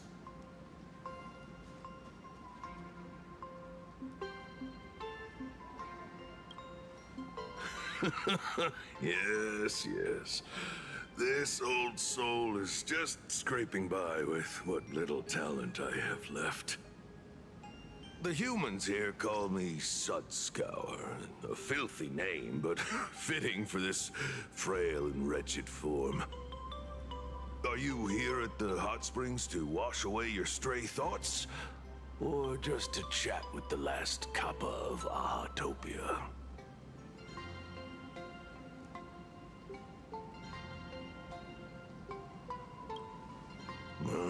As you see, my kin have either been swallowed by the muddy currents or have fled into the canvas. Long, long ago, my people lived in every river and pond in Ahatopia. We tended the crops for the artists, and in return, they painted our descendants into existence.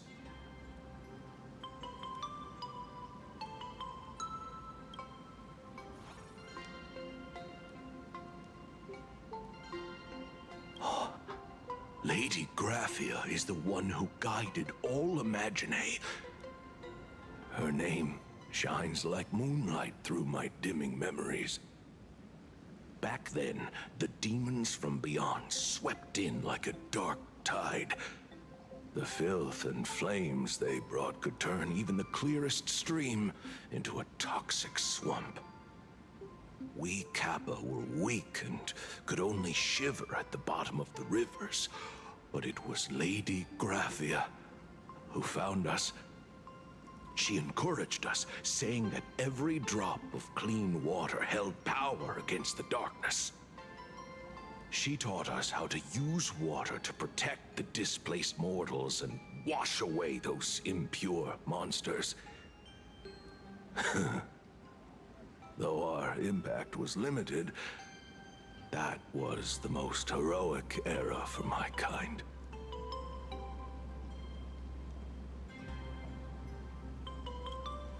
Well, as long as the world in canvas exists, Lady Graphia must as well.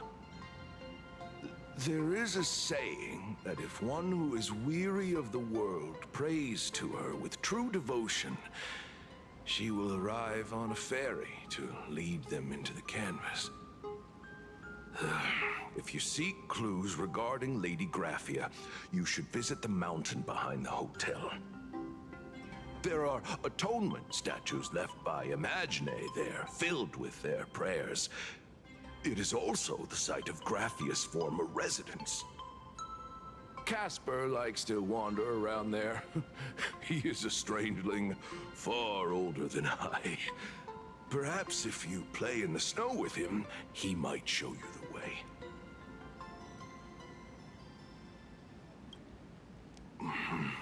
That is all I can tell you. After all, I am just a stubborn old Kappa, trying to keep this one pool of water a little cleaner.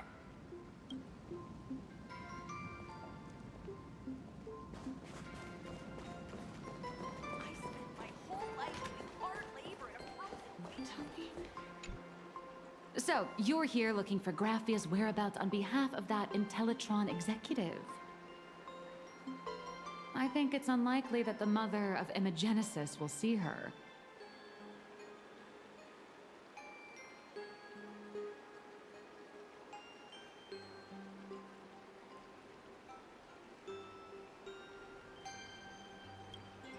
If she wanted to see her, it would already have happened. The IPC has practically turned the world and canvas upside down. You know this, right? Over 140 years ago, they brought in hackers from Punklord and did everything they could to blast open the passage between reality and the world in canvas. I think disturbing her world in canvas like that must have upset the mother of Imagenesis.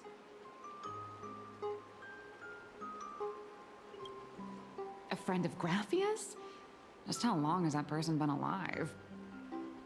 So that friend wanted you to find Graphia, but they didn't tell you how.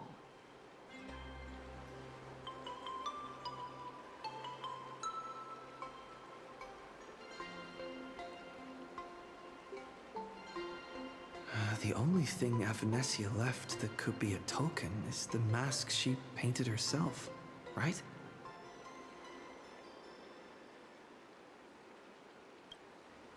Normally, I'd suggest you play that little snow puffball for info. That good luck with your inquiries line definitely had a subtext. But since you're asking for a bright idea, you must have heard that in a certain corner of the universe, there's a mysterious ritual that can summon historical figures to the present day. The Holy Grail War!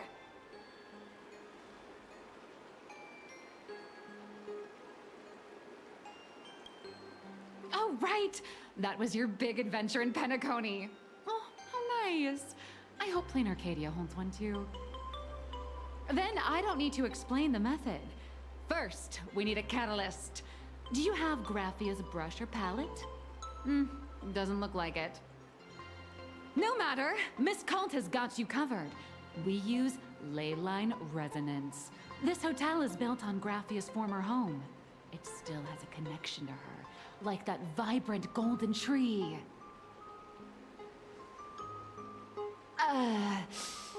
Wait, you aren't actually falling for this, are you?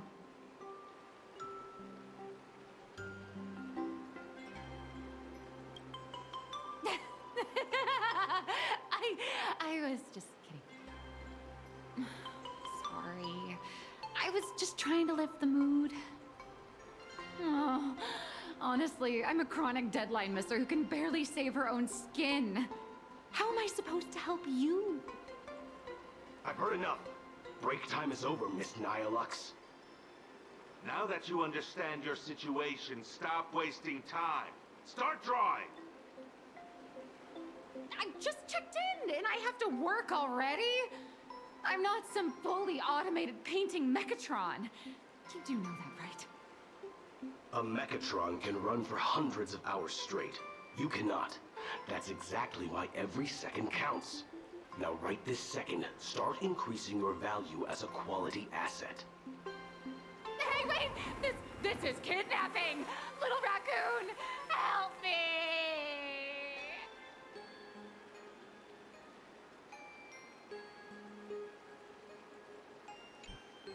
Nilex has a point. If that Casper guy is a survivor from the Cinderth Age, maybe he really does know something. Anyway, I'll start by asking around here.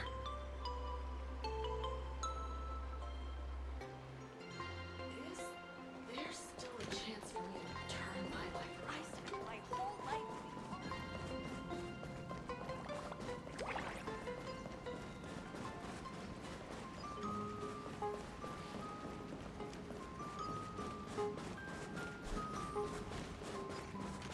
Casper?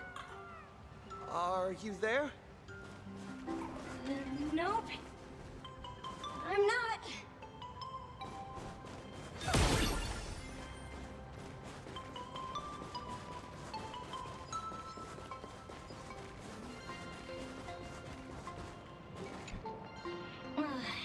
You found me, current nameless. I knew you'd come to ask about Lady Graphia. But if I try too hard to remember things from such a long, long time ago, my soft, squishy head starts to throb, and then I start melting. Drip, drop, drip, drop. So much of my memory feels like it's shrouded in a blizzard, and I can't see anything clearly. I'm sorry, but I don't think I can help you.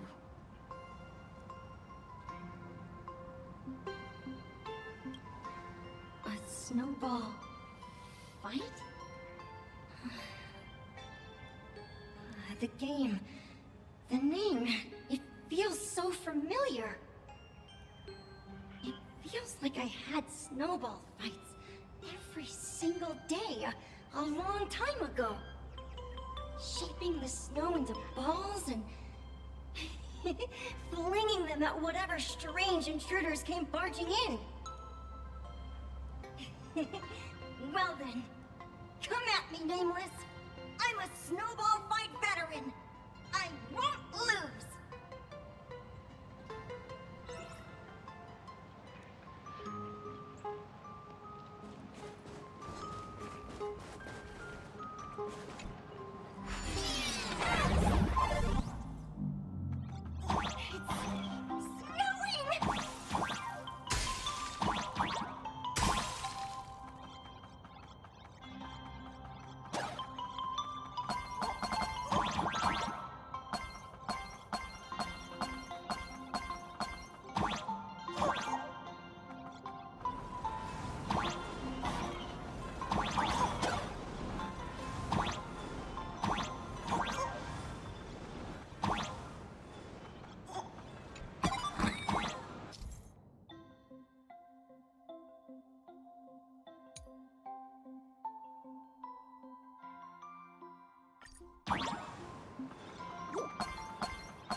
things from the Cinderth Age are still a bit blurry. But I definitely met Lady Graphia.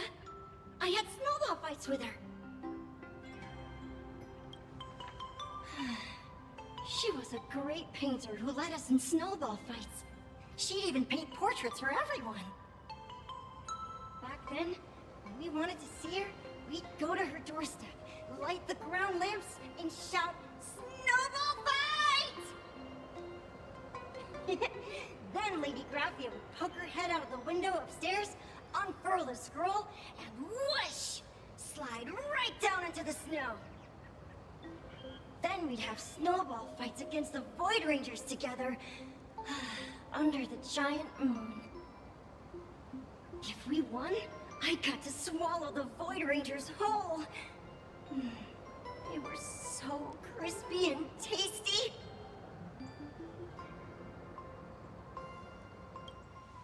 There was someone else. Just thinking about them makes my blood boil. He was a snowball fight master. I remember one time, 8 of us teamed up to challenge him. But that guy knocked us all down with his snowballs like it was nothing.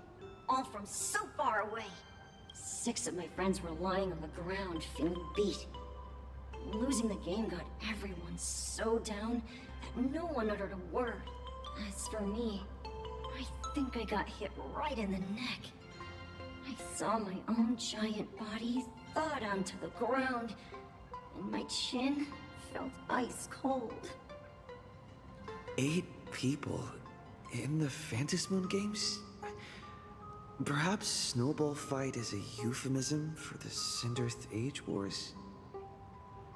So in that round of the Phantasmoon games, Graphia must have fought a terrifyingly powerful opponent. It seems only she and Casper survived the fight.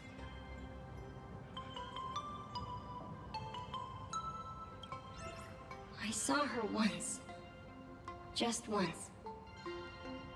By then, Ahatopia had already been transported into the canvas. It was so quiet and lonely.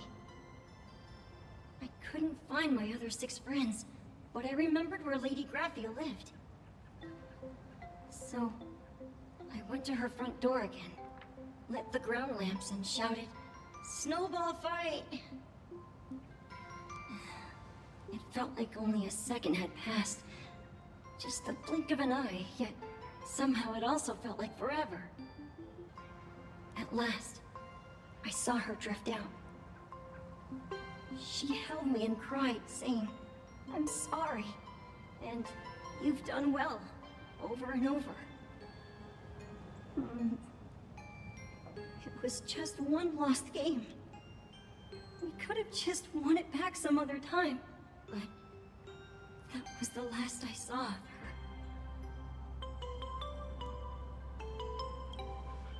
Why are you saying that too? It's making me feel all strange. That's about all Casper can remember. If you're still up for fun and games, come find me for another snowball fight sometime.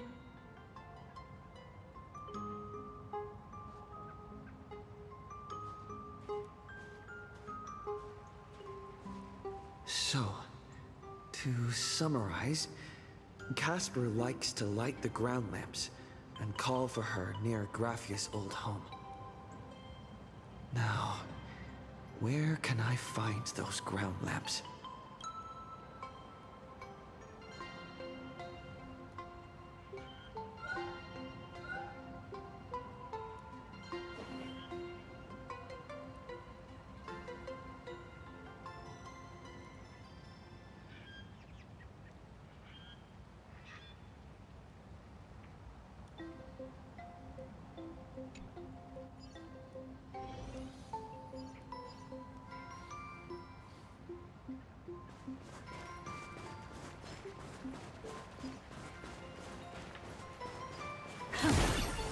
Even next to such a lively hot spring hotel, there's a secluded mountain path. These atonement statues all look like small animals. I should find a prominent spot for the ground lamps.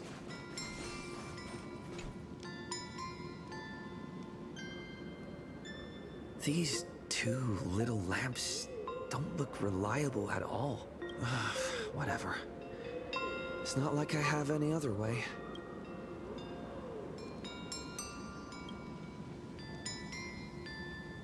Who dares disturb my 1,000-year slumber?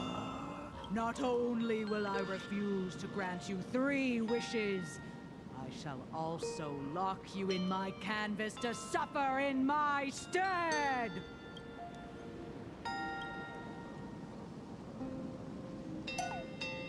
Thanks for the invite. I'm not quite dead yet, but I don't feel alive either.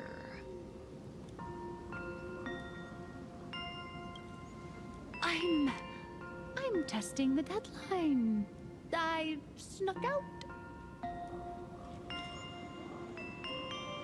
This mountain path is so quiet and secluded. Ooh, what a great spot for a night stroll, listening to the calming sound of the springs. Who knows? Maybe my inspiration will flow again like these waters.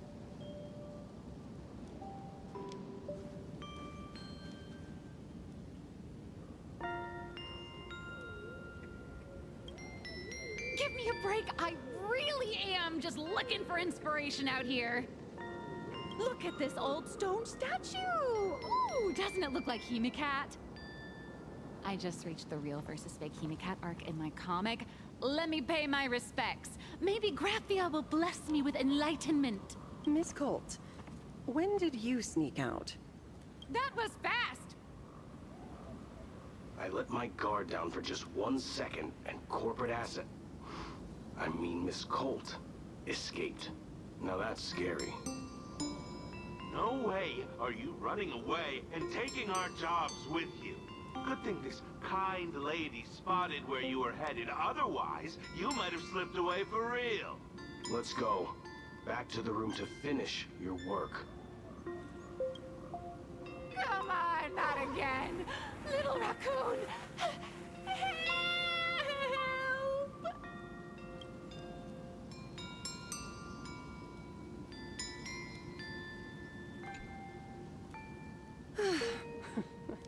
Being an artist sure is grueling. I remember being held in a room and watched by 6 or 7 people, too. I wasn't allowed to leave until I finished painting either.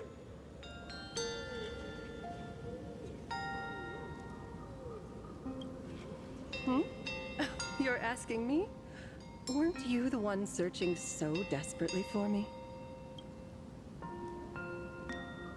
My name is Murata Graphia, guardian of the world in canvas.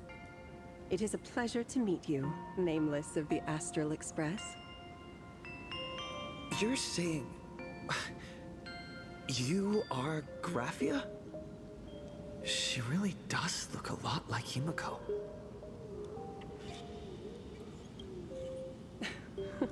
Child, you were the one who lit the ground lamps, were you not?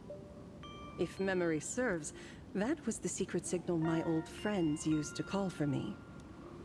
I simply answered the call, yet you doubt my identity.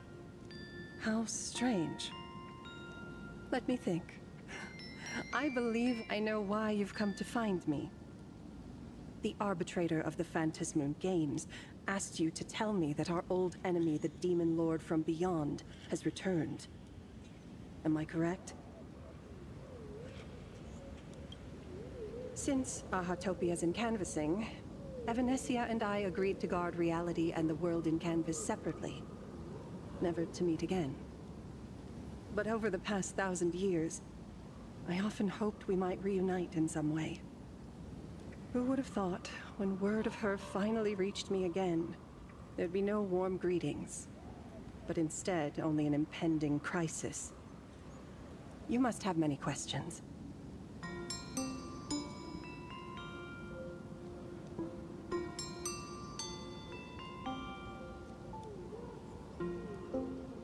My, you certainly have a lot of questions. But before I enlighten you, during the Cinderth Age, that demon lord from beyond once took the form of a friend to infiltrate the Resistance, causing catastrophic casualties. I must confirm your identity, Nameless. Do you carry a token from Evanesia? She painted a supplicant's mask for you.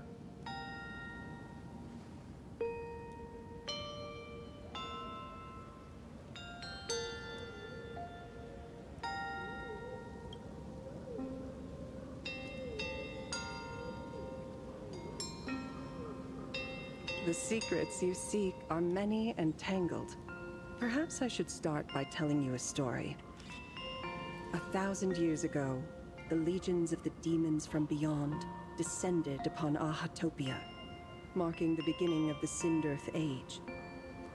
For the destruction, taking a life is easier than brushing aside a feather.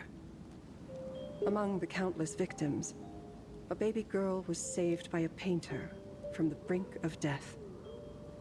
He took her in as his daughter and named her Graphia. To protect his daughter, the painter kept her confined to their home. While the fires of disaster swept across the land, Graphia lived in seclusion. Until one day, a falling star streaked across the dark sky, and a deafening roar shattered the silence of the wasteland. Unable to contain her curiosity, the young girl slipped out of the house to follow the sound. And so she saw it. Beneath the cold Phantas moon, a tower of infinity stood on the mountain range at the edge of the horizon. This tower had countless windows and rose section by section, slender and tall. More than an actual tower, it looked like a wounded iron dragon that had fallen to the earth.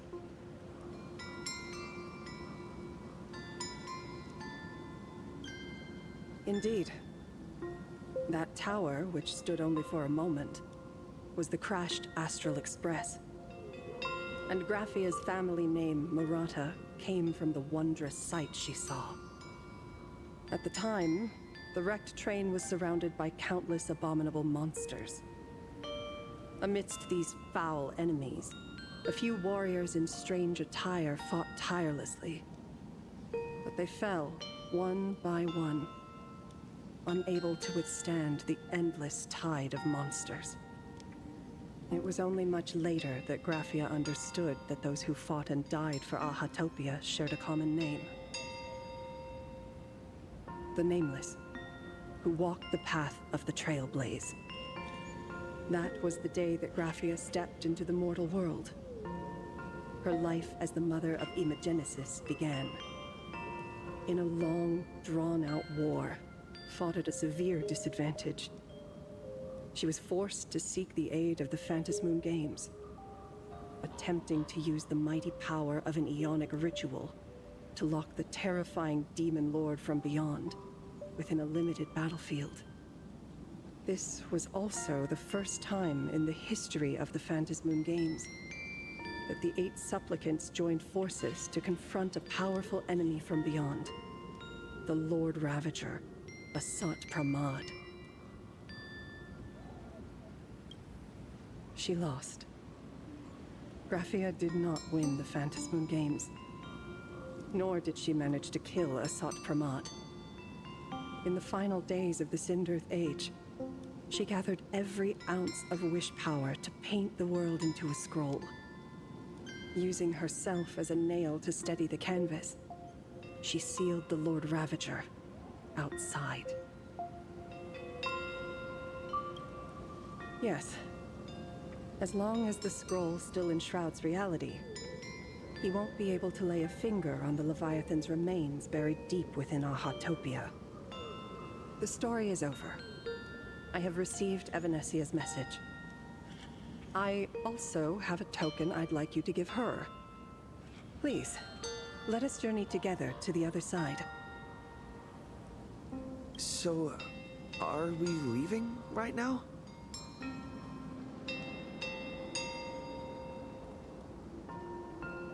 No, there is no need to rush. You have a friend here who is lingering with a heart full of farewells. You mean... Blade? Follow this path down to the riverbank of Myriad Wish Grove. You'll find many Wispe gathered there. When you are ready, choose a Wispe. Whisper Graphia's name and your wish to cross over to the other shore.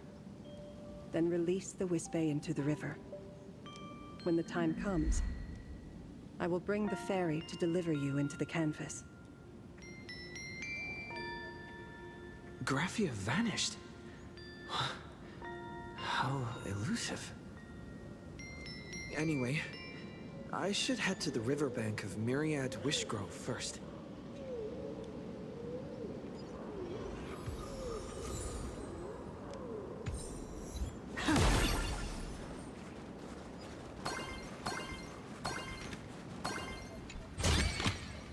Oh, you want this? Fine. Take it and amuse yourself. I've heard that in the same forest, giant trees will fight each other for nutrients. How about this? We just feed Shuhu to that tree in the courtyard. It would save us a long trip. Say something. Didn't know you were a forestry expert. I'm not joking. I'm serious. If the Elwood absorbed another emanator of abundance, it would likely bring about an even greater catastrophe. Right now, there is no other option besides the Veracity Husk. If the abundance grows too strong, the Ambrosial Arbor loses control, and the Arcadia is doomed. If the abundance is too weak, the husk spirals out of control, and the Arcadia is doomed just the same. It's called an Arcadia, but the whole thing is built on a razor's edge. Does that mean the essence of the elation is just dark humor? You're afraid. I'm not. I respect your choice.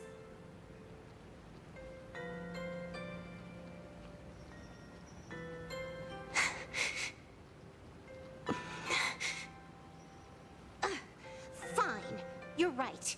I'm afraid. So what? You don't think I know what that Xianzhou person meant? 1 in 10 chance? There is no chance at all. Listen, I just can't stand by and watch one of my kin sacrifice himself. Kin. What else? Friend? Colleague? Playmate? The guy who carries my bags when we go shopping? I suppose all of those fit. Fit? How? Sometimes I can't tell if you're actually dumb or just playing dumb. I hear you. Just assume it's the former. Simpler that way. My mind is made up. You should understand. Misplaced emotions will only cause the mission to fail. You really are just plain dumb. To be honest, I'm the same way. If I could see Firefly cured of her illness, Kafka finally finding the heart she's looking for, and that guy reclaiming his future, then I'd be willing to pick up that level 999 cartridge too, even if it means becoming nothing but a shadow of the Dark Zone. Don't. At the TV tower, you already severely overspent your time. Don't touch that thing again. Besides, why are you telling me this? You should tell them yourself.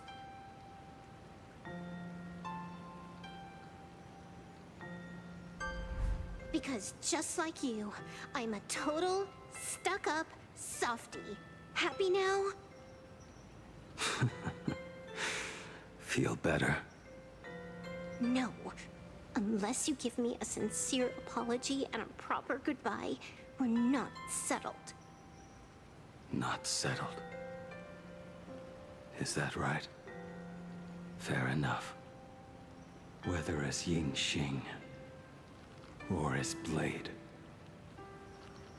my journey has reached its end.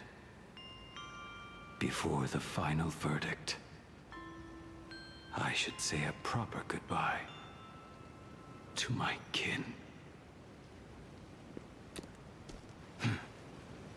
Who's there?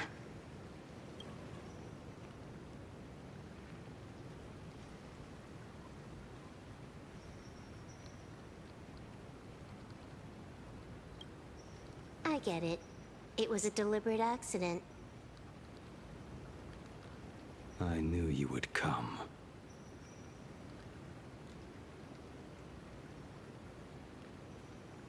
I met the legendary Graphia. She told me a way to enter the world in canvas. If we simply chant her name and release a Wispe into the river, she'll come to ferry us. A legend from 1,000 years ago. And she's actually still alive? It really makes sense. After all, you two are practically the same age. Knowing that gives me a bit more hope that you can actually make it back. Then let's begin.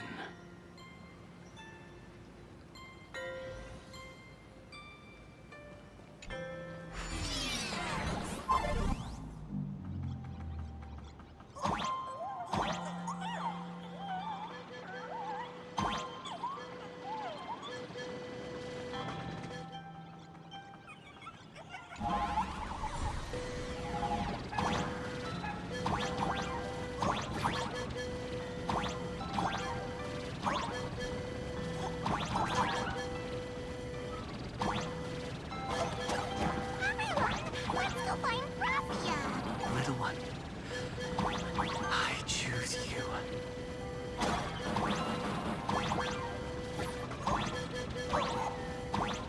World in canvas, here I come!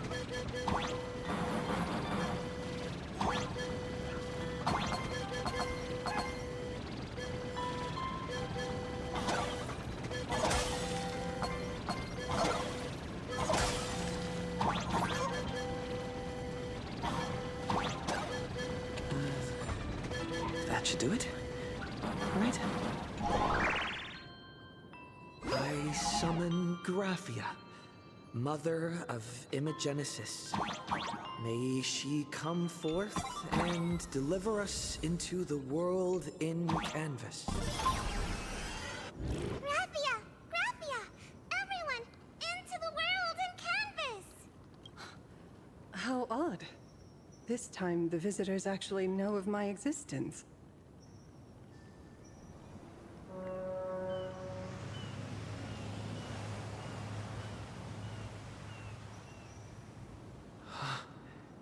Strange.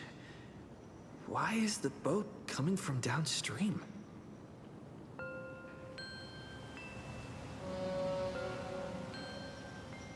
I heard your call, and have come by boat to guide you across. Greetings, travelers who seek to leave the mortal world behind. It is a pleasure to meet you. Oh? Not an Imagine, but someone here to settle the past and family members seeing them off? I guess so. The power of abundance. What a nostalgic scent.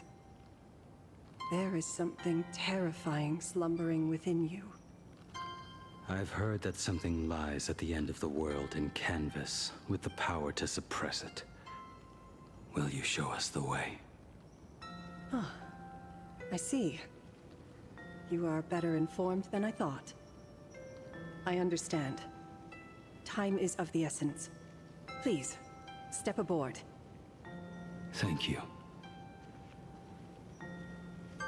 The mountains lie distant. The waters still. And snow settles.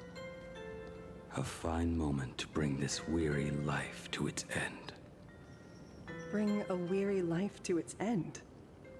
To my eyes, the power taking root within you is far from withering away. It's just a matter of time. The journey downstream is long. As is custom, I must collect your past stories as fair. I shall use them to paint the path forward, which will guide us to the other side. My past stories. I am not much of a storyteller. There is no need to weave your thoughts into a complete story. A single memory, a single breath. These too are parts of your past. Only by letting go of the past can you truly set forth with an open heart. Is that not so? Go ahead. Say something. I'm curious too.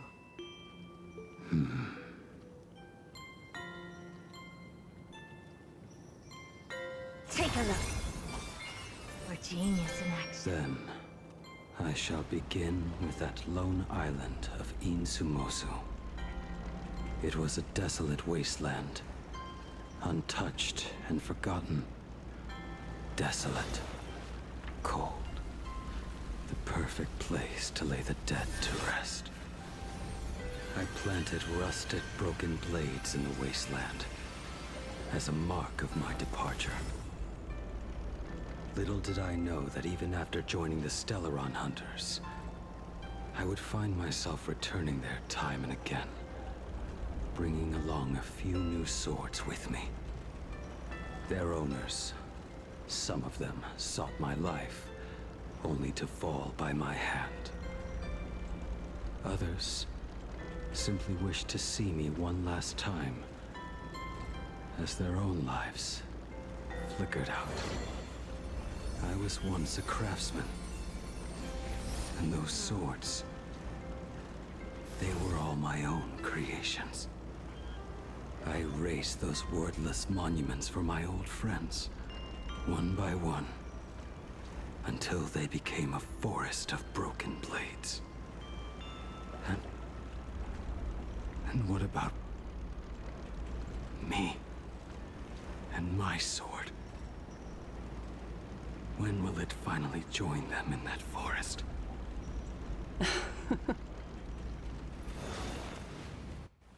I will follow your words with my brush and paint the ideal end.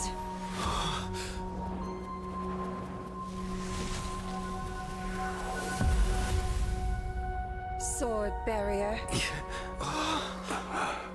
We've reached the shore you've been seeking. What is this place? This is the world in canvas. A mirror to your soul, blooming as your heart dictates. May this meadow be everything you wished for. Superb artistry. And yet, I thought you would paint the desolation within me instead. Desolation? I saw no desolation in your story. Instead, I found the lingering regrets of a master craftsman. The fire that tempers black steel and shapes 100 blades does not burn upon the forge or anvil. It burns within your heart. That spark within you has yet to fade. It is why this plane has chosen to bloom into flowers. We've got no clue what you two are on about with all this cryptic talk. But you smiled just now, didn't you? No, I didn't. We should go.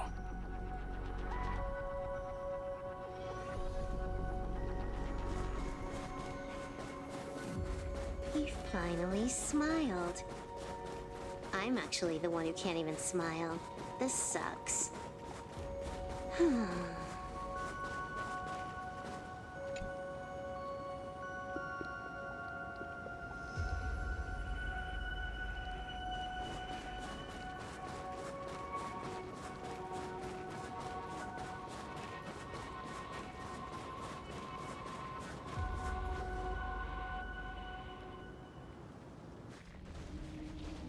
We have reached the end. That blue maw. So,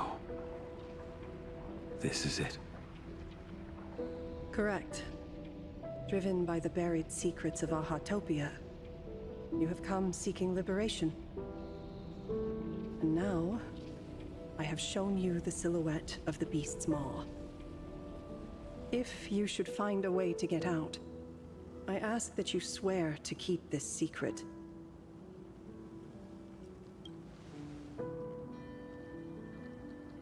I will keep the secret. That blue maw, can it truly consume the abundance? Only a beast of insatiable hunger can end a plague of eternal growth. I have stood watch in this realm for a millennium, beholding the eternal conflict where the veracity and the abundance remain locked in strife. Oh, undying soul, the fate that awaits within those depths lies far beyond the reach of our conjecture. Perhaps you will vanish into nothingness in a mere heartbeat. Or perhaps you will endure a millennium of gnawing, constantly regenerating only to suffer once more, with liberation remaining an elusive dream. Beneath that calm of yours, I can feel an old friend lingering. Agony. This is the price I must bear for becoming one with the canvas. You're telling me if he leaps, he has to stay down there and be torn apart for ages? I'm not okay with this. Yao Guang never said anything about this when we went over the plan. I have lived for nearly a millennium. I stopped wishing for a swift end a long time ago.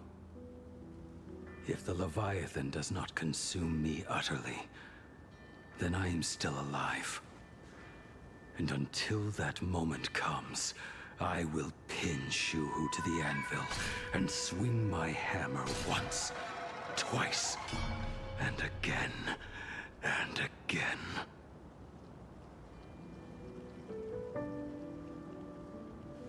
Is there really no other way?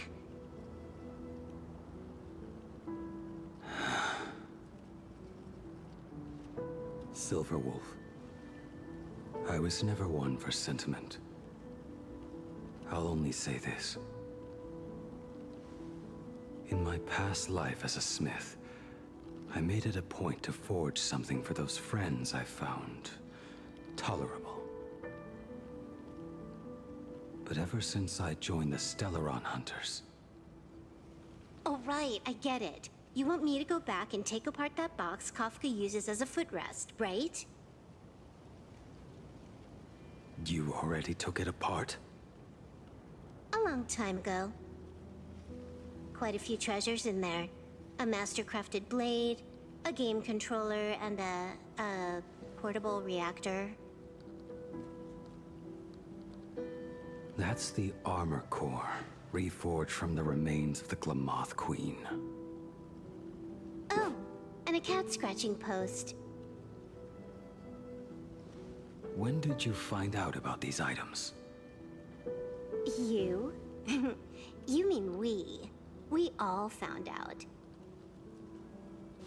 Think you hid it that well? Please, give me a break. We're a pro team, you know.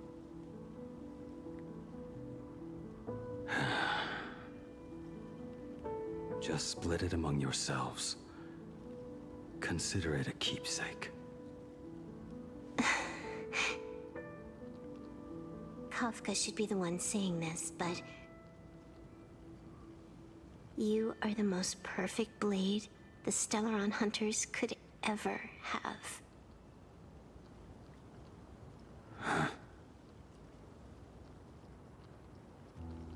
Just a broken blade. That is all.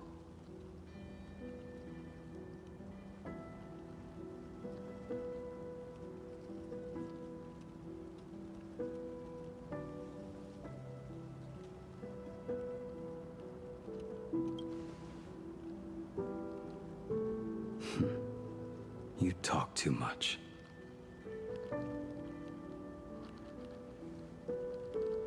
Before you go, you have something to say to him too, right? To me? Don't take offense. It's just a few words. Before joining the Stellaron Hunters, I once lost myself. Unable to see the future, yet unable to reclaim the past. Just like you when you were first reborn. Whether we chose this path, or were forced onto it. Leave no room for regret. And never deny the path you've traveled.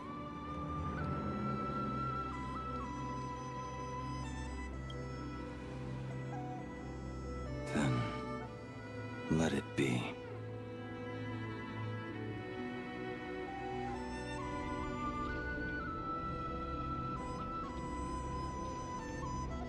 It's time.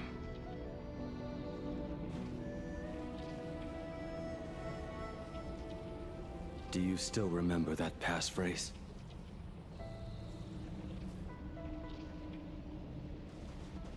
No need to step forward. Just recite it in your head. 3 of a kind. 2 pair. Ace. Go.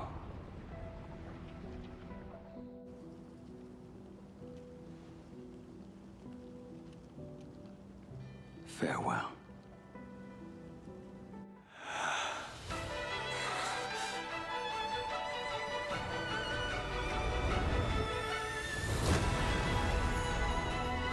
Let everything end, or truly begin.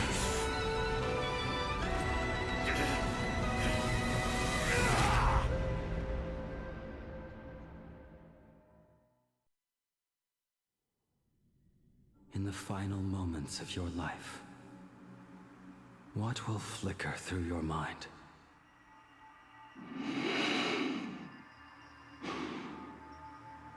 The devouring. Has it begun? How much time has passed?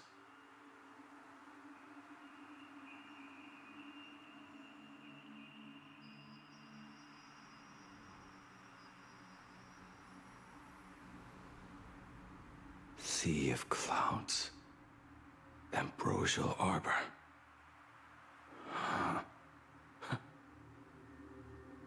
To think that with death so close, this is the scenery my dreams would conjure.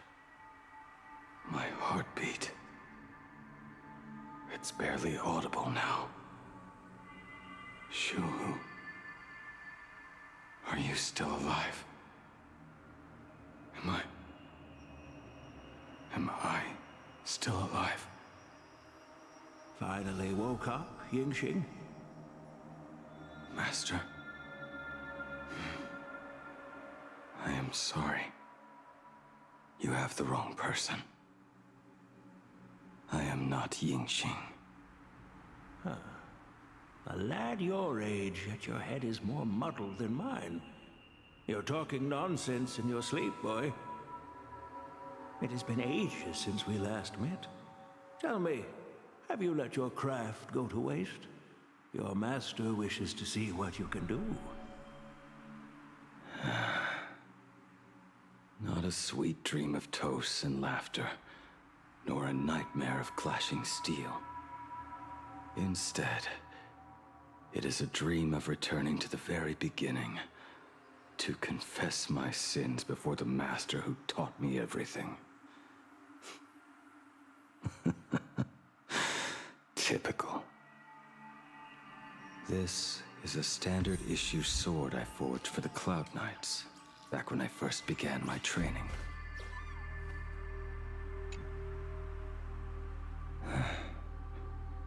Looking at it now, it is a crude piece of work. Senior Frater, Are you truly from a short-lived species?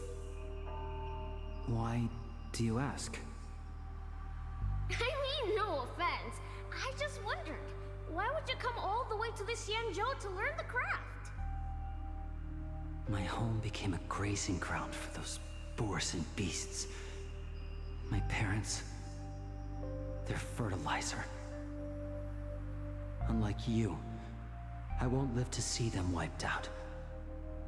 But my blades will. Look at this blade. Fresh from the forge today. I made it. That is so cool! Stop flattering me. This is just a standard issue sword for the Cloud Knights. According to the template, its name should be New Blade 01. Senior Frater! How could you so thoughtlessly name your own creation? The very first assignment Elder Huayan gave his disciples is, what defines a blade? He always says a name carries the weapon's destiny. A lone cloud drifts. A crane departs the woods. Let's call it Departure, Junior Frater. Senior Frater! I thought you'd go with Lone Cloud or Guiyun!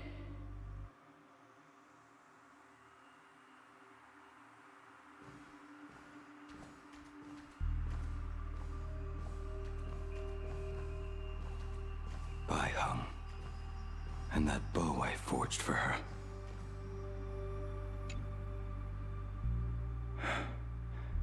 In the end, it was I who forged the greatest sin.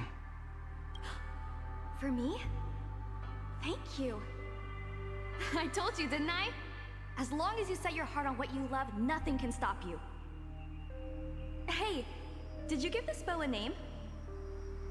I named this bow Lure after a mythical steed from the primeval Imperium.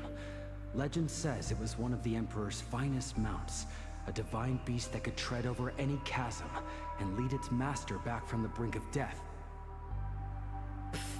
How did you get so off track? Why pick a name meant for a horse? That won't do. It does not suit me at all. I'm gonna call it Recurve Bow. That sounds terrible. It's like my mother naming me Human. At least change it to something elegant, like Winding Stream. Fine. Have it your way. Look at you! Skilled with both the pen and the sword. You really should not be trapped in this flame wheel forge for the rest of your life. Hey, perfect timing! I have a few friends getting together on the Luofu. Wanna come along? Staying in a single place your whole life. That won't do.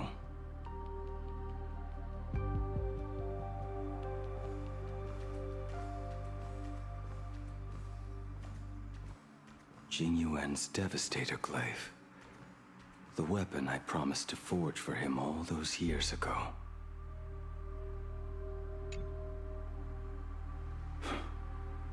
Old friends have drifted across the stars, but he remains. A genius. I suppose Master Jing Li's swordplay should be no trouble for you then. You little rascal. Do not try to act like my senior just yet. I am from a short-lived species. Xianzhou swordplay takes hundreds, even thousands of years to master.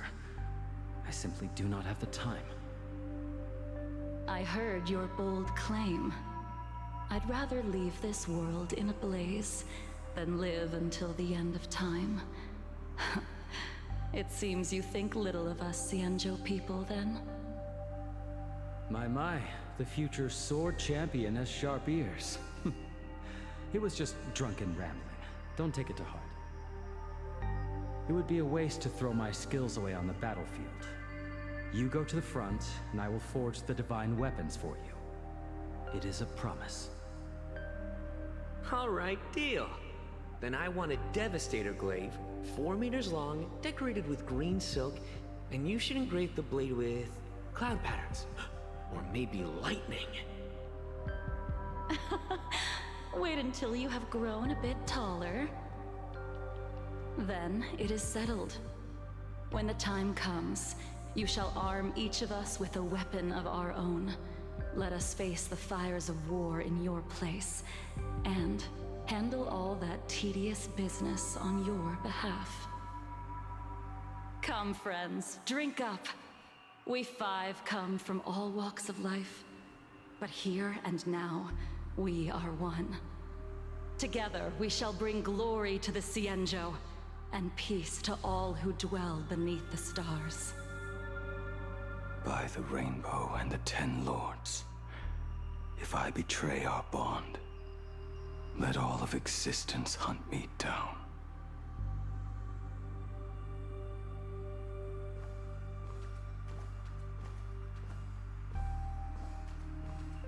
The prosthetic arm and sword staff for Mr. La Mancha were works created by my master and me. He came to visit me even after I was cast into the shackling prison.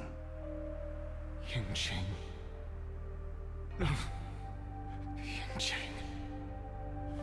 How did you end up like this? The shadow has tasted the flesh of abundance within you.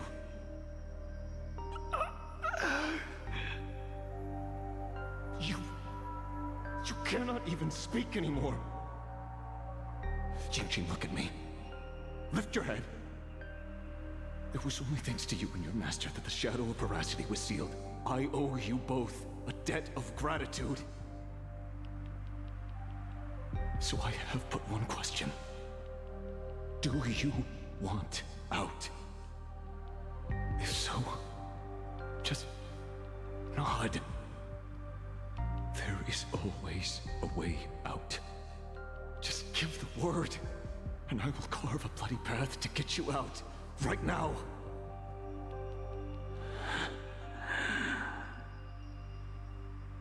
There is no need.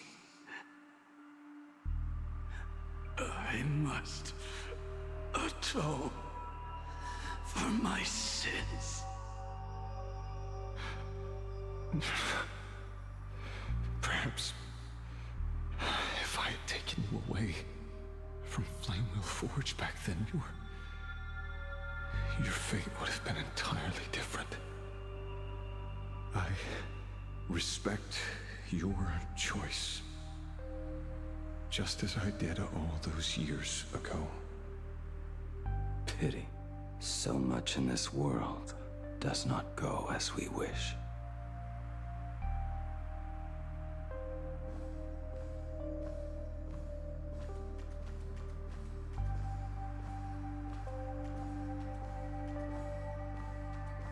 This is not my work.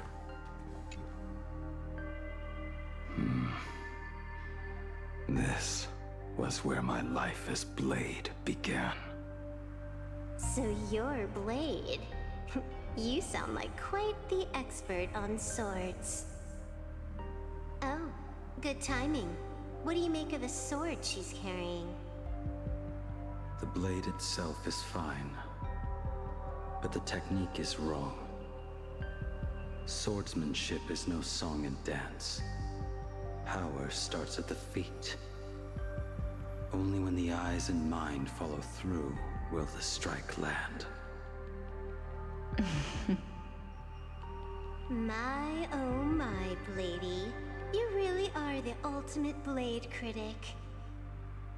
Since you have so much to say, Master, why not forge a legendary blade for each of us? I put down the hammer a long time ago. My hands cannot do what my mind wants anymore. Fighting with a weapon that does not suit you is just a quicker way to die. From now on, if a sword is needed, let it be mine. This shell of mine is the only blade there is.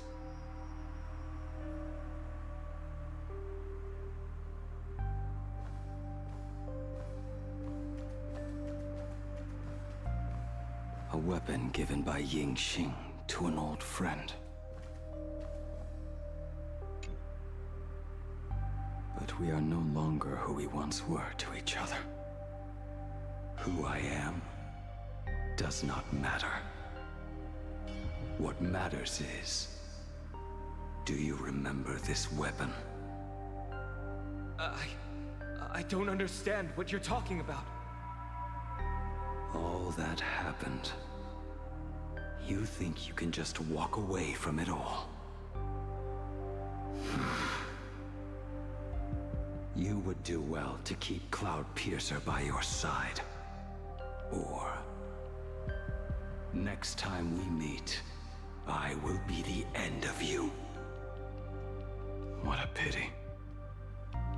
In the end, we still cast our weapons aside.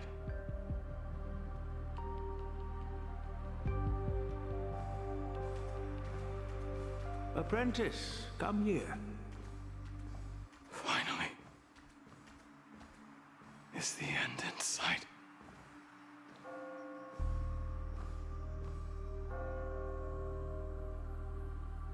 I am here, Master. Good. I have waited a long time for you. You have seen every blade I have forged in this life. Fine work. Somewhat flawed, perhaps, but their edge is undeniable. The marks of a true master. Gazing upon the weapons I forged in days past, I can only feel a surge of endless regret. The hammer falls and cannot be undone, yet I have spent my life taking one wrong step after another. I betrayed my friends and broke my oaths. Even with these divine blades, I failed to protect those I held dear. My hands are stained with blood. I loathe the reflection it casts back from my blade. But what weighs heaviest on my soul is the debt I owe you, Master. In this life, I fear I will never have the chance to repay it.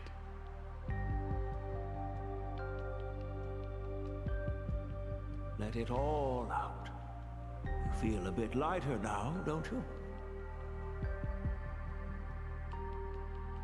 But isn't there one last piece you've yet to show me?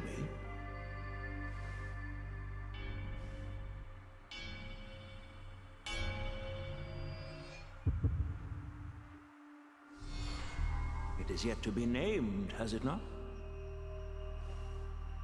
That is a mere scrap from the forging of Shard Sword. I hid it away, fearing it would bring shame upon our school. Master, how did you... Can a mere boy keep secrets from his master? I entrusted General Yao Guang to bring it to you. Since the day you left, I have kept this blade hung in the hall, gazing upon it daily. That raw, youthful spirit within it, it burns to the touch. It is the same light that shone in your eyes the day you bowed to me. It is the keen edge of a craftsman. I am but rusted scrap now. My light has long since faded. This is where I belong. Buried.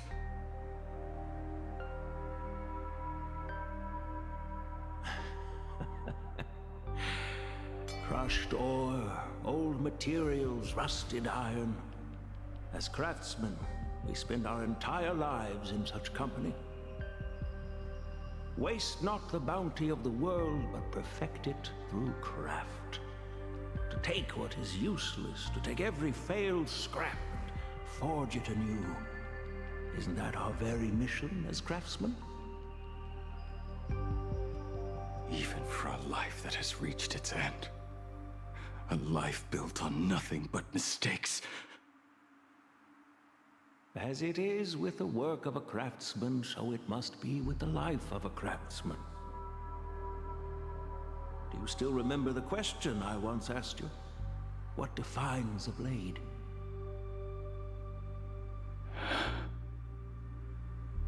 The answer already lies within you. Go now, and forge it anew.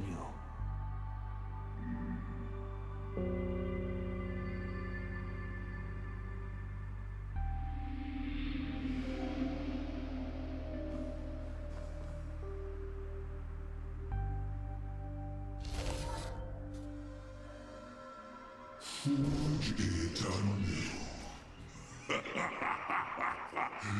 Interesting. Now I wish more than anything that I could just live a bit longer. Ying Qi himself said that back when he was nearing his end. Shu-Hu. You fought me all this time and leapt into the Leviathan's maw. Nothing more than a bid to drag me down with you. A pity, truly. For so long as a single soul in this vast world prays for abundance, I shall return to bestow my grace. And now, I have come in answer to your prayer. Within the Leviathan's maw, I shall grant you 1,000 years of agony, as your flesh will be remade, only to be devoured again and again. You shall find no release. Is this not exactly what you call forge it anew? Poor child. You and the Xianzhou citizens are always so short-sighted. Trapped in this waking dream called life, you cling to what is gone and tremble at the thought of being forgotten. Yet when I come to carve through your flesh and awaken your minds, you spurn my beautiful gift. You were once a master craftsman. You should know best about the beauty of shaping. I can grant you the power of reshaping life and death, bringing those you loved and lost back to life. Let your friends return to this world again and again, giving you the chance to right every single wrong. Righting wrongs. You mean by carving out more walking husks like me? Things that crave an end they can never reach? That is but a fleeting pang, a necessary tempering on the path to eternity. If you persist in spurning this gift, this maw shall become your prison for all time. Your body will churn for millennia, caught between being digested and reborn. Every inch of your flesh will remember the agony of being ground to pulp, until your very will dissolves into nothing, leaving only a hollow husk that can cry out my name. Are you done talking? Do you truly believe that I am the only prisoner here, Shu-Hu? You are the one bound most tightly by your chains. For so long as a single soul in this vast world prays for abundance, I shall return to bestow my grace. You are nothing but an echo of them, A slave trapped within your mission of compassion. You mock our obsessions. You are Yao Shu's most pathetic prisoner. Are you trying to provoke me? No. I am pronouncing your sentence. I never dove into this abyss for the sake of a mutual end. I came for forging. As long as you cling to life, you must keep reshaping this body to fight back the gnawing from the veracity. And that struggle is exactly what I want. Let the maw of this Eon husk be the furnace. Let our undying flesh be the iron. And let death, 1,000 times over, be the hammer. Right here, I shall forge and recast you again and again. Not to destroy you, but to create a cage that can hold you prisoner for all eternity. And the thorns of this cage shall forever be aimed at that savior who branded you with your mission. Yao Shu. Are you ready? To turn your vengeance against your god.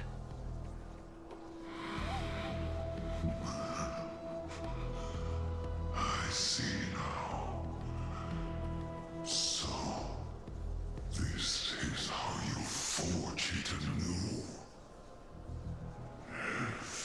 Very well.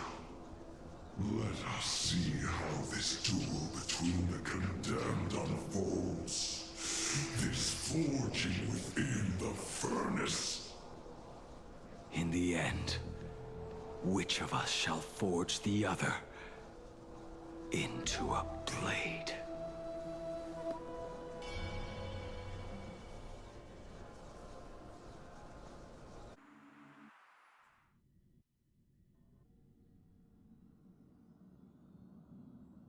When reunited with family after a 15-year separation, 22% of organic life forms will weep and embrace, whereas 59% will exhibit indifference or outright rejection.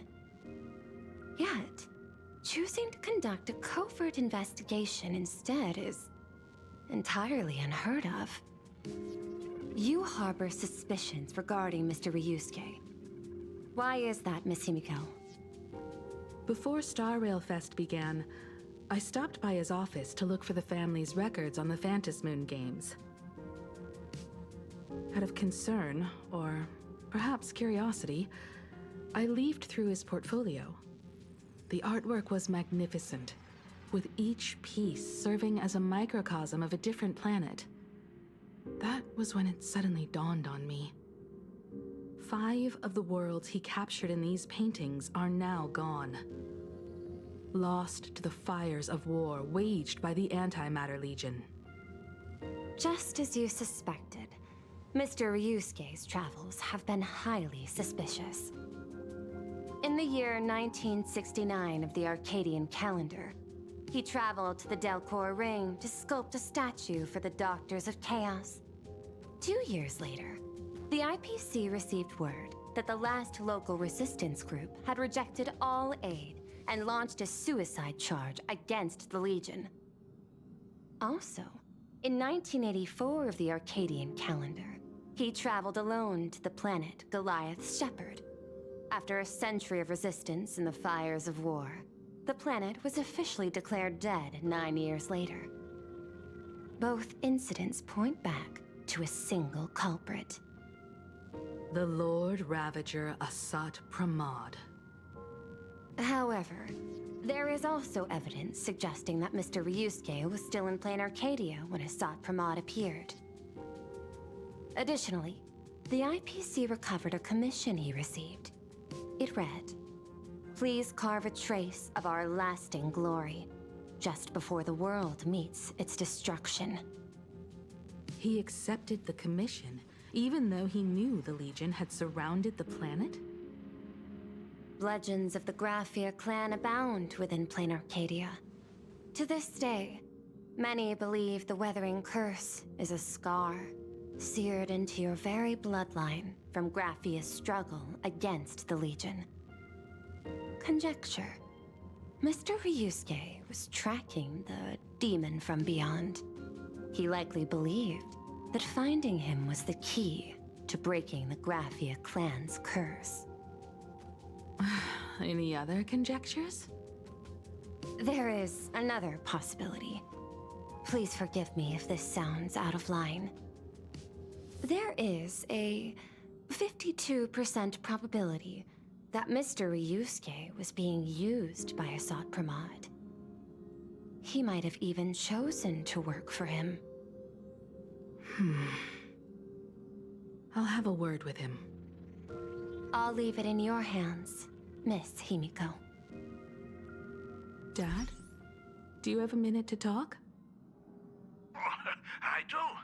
I'm 1,000% free for you. What brings on this surprise call for your old man? I was worried you were too busy, so I didn't want to bother you these past few days. That foolish didn't hurt you, did she? Actually, what am I thinking? A mere herald of death is nothing to my Himiko.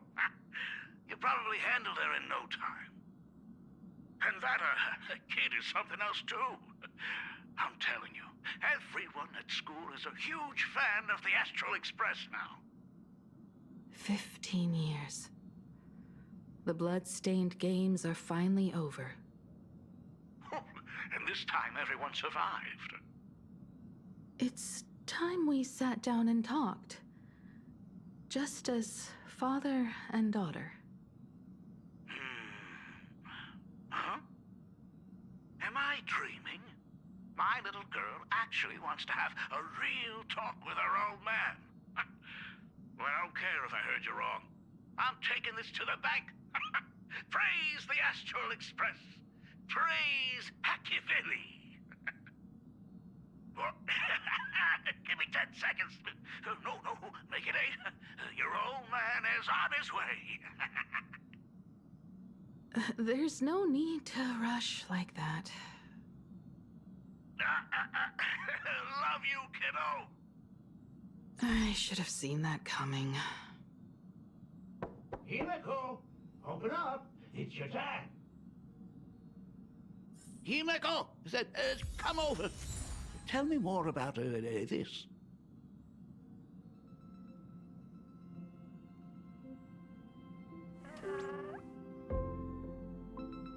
Oh.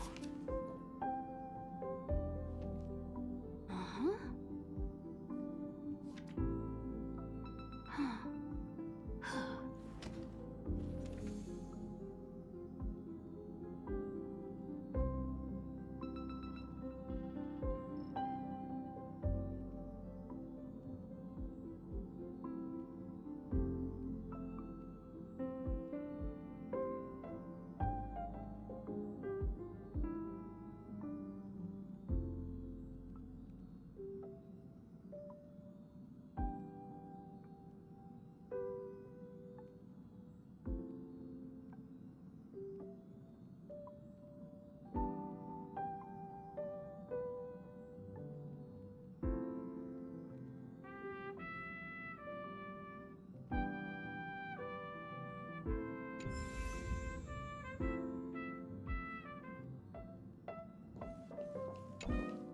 I originally planned for us to meet at the school, but since you're already here, let me show you around the Express. Oh, I would love that. I was in such a rush last time. I really want to get a good look at the place where you spent the last 15 years. Who could have imagined it? The thing that connects this nearly infinite universe is not some distant godlike sheep, but a single express.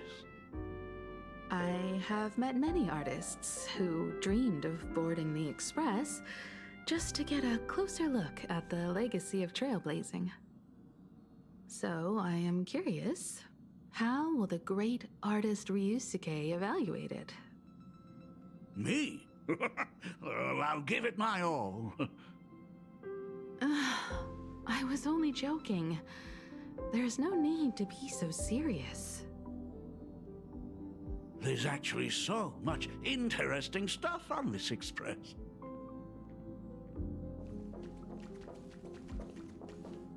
This table is kind of different from the others, isn't it? I mean, they all look alike, but this one doesn't seem authentic. A lot of old furniture was destroyed when the Express crashed. Pom-Pom and I spent quite some time picking the right replacements. Ah, out with the old, in with the new, huh? Well, the Express has been running for years, so it's only natural to have to patch things up every now and then. You must have had a hard time keeping it running. It's not that hard. I'm used to it.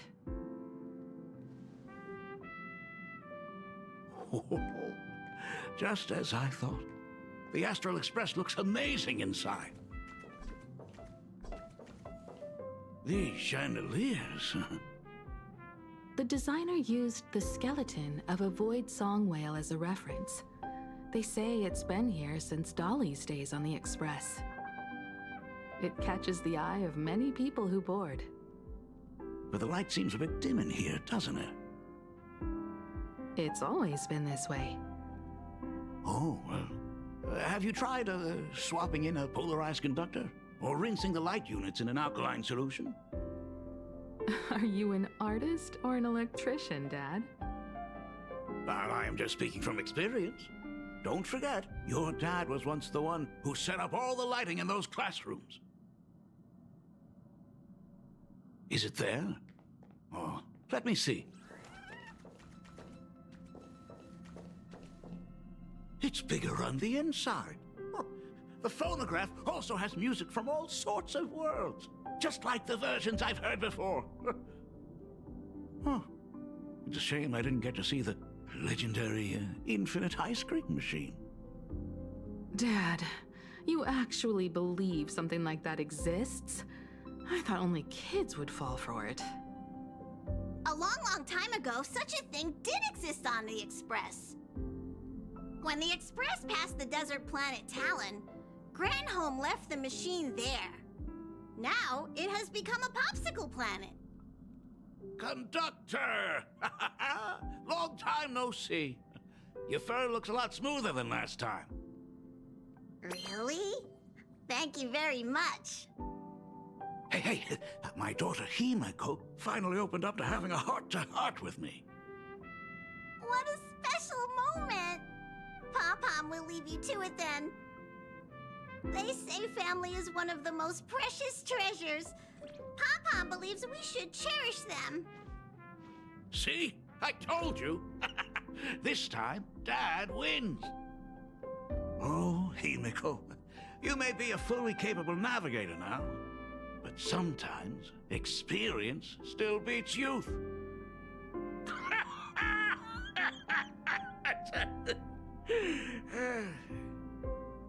Aren't you tired of talking non-stop? Are you actually worried about me? Oh, I am so touched. Perfect. I'll make you some coffee. Huh? Huh? Ah, well, might as well swing by the meeting car to say hi to that, Intellitron buddy.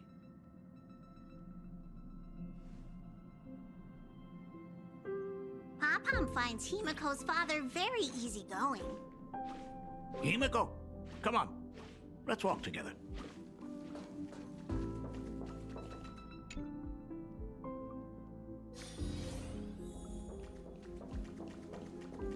Intellitron buddy!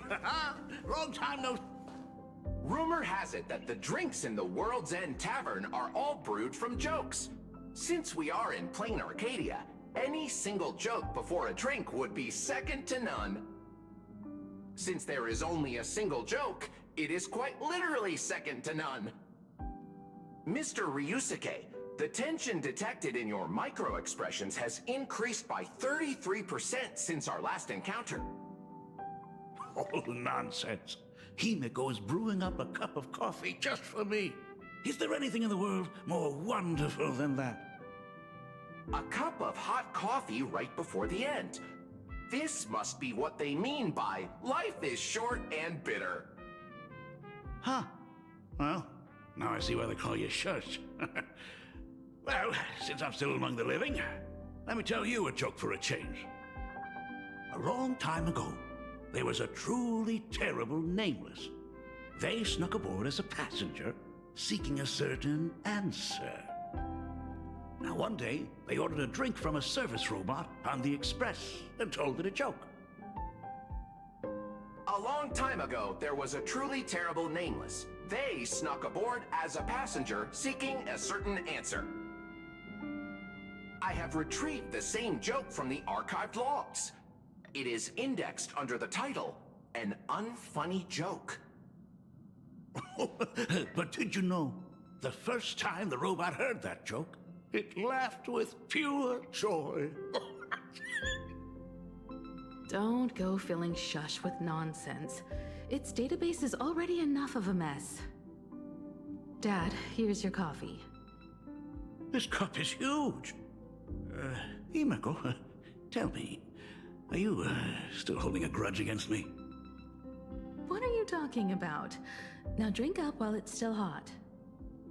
Analyzing components. Results show coffee concentrate, Heldoran butterfly scales, a species of fish from a gas giant, trace amounts of iron particles, and various other unknown substances.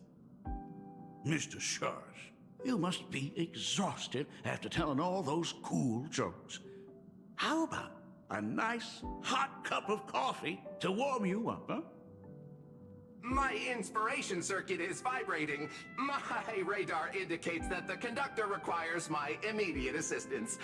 Good luck, Mr. Ryusuke.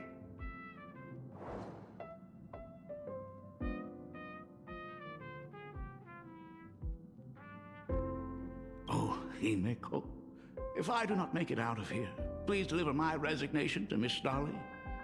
Tell her I will not be coming in tomorrow, which is really no different from any other day.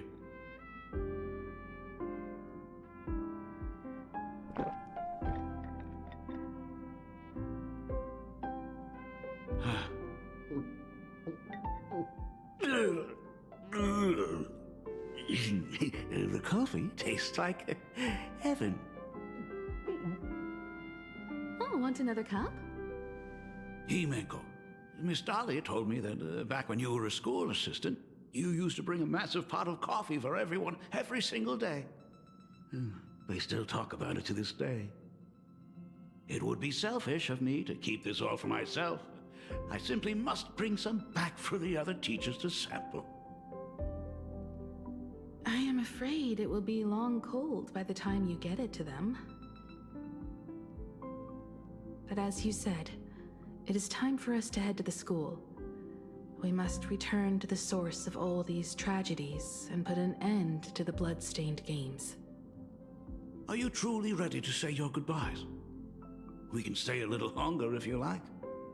We still have plenty of time. We should go now. I have been ready for 15 years.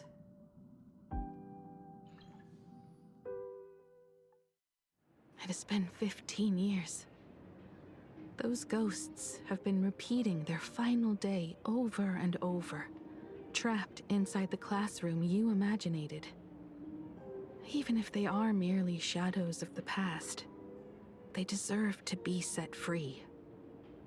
Oh, you're right. Let us use one final goodbye to close the chapter on the Herald of Death incident.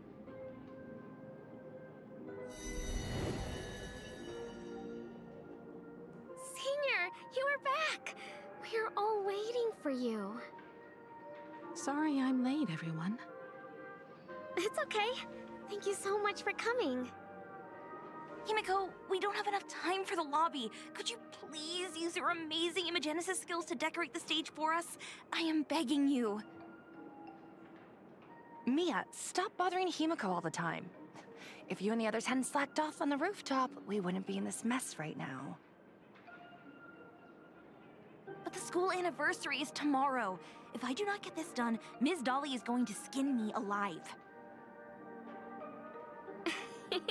You should start by tidying up those ribbons.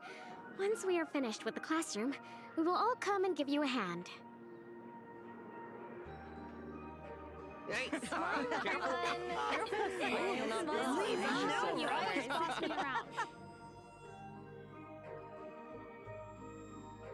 Wait, did you hear that? It's him! He's back again! Everyone, hide! Don't let them find us! Run, Senior! The Herald of Death is back! Don't be afraid, Belle. I'm here. No more running away. We don't have to face any Herald of Death anymore. Really? When have I ever led you astray? Look, even the Dean has arrived. Let us run through the anniversary program one last time. Right now? But we still have so much left to do. The decorations are nowhere near finished. Oh, it is all right. We have plenty of time. This sunset will linger for a very long while. Just long enough for us to finish our celebration. I hereby declare that the Graphia Academy anniversary and the graduation ceremony of 1984 has officially begun. Since the other grades are not with us today, we shall keep the proceedings simple. According to our school motto, every student must truly understand their purpose before they depart from these grounds. Students, have you all discovered who you wish to become? Why so serious? It's only a rehearsal.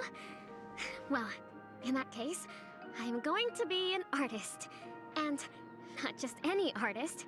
I will be even better than you, Senior. I plan to study at the Intelligentsia Guild. I want to learn how to create even more interesting imaginae.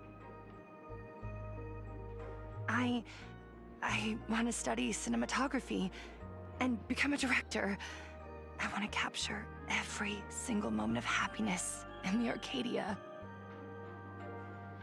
I hope that in 10 or even 20 years, you will all still hold these dreams close to your hearts.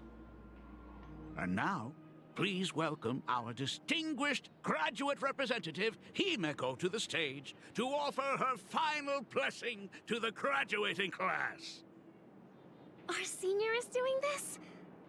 That doesn't happen a lot. Himeko? Are you nervous? Relax. Give us a smile. I do not know what to say on an occasion like this.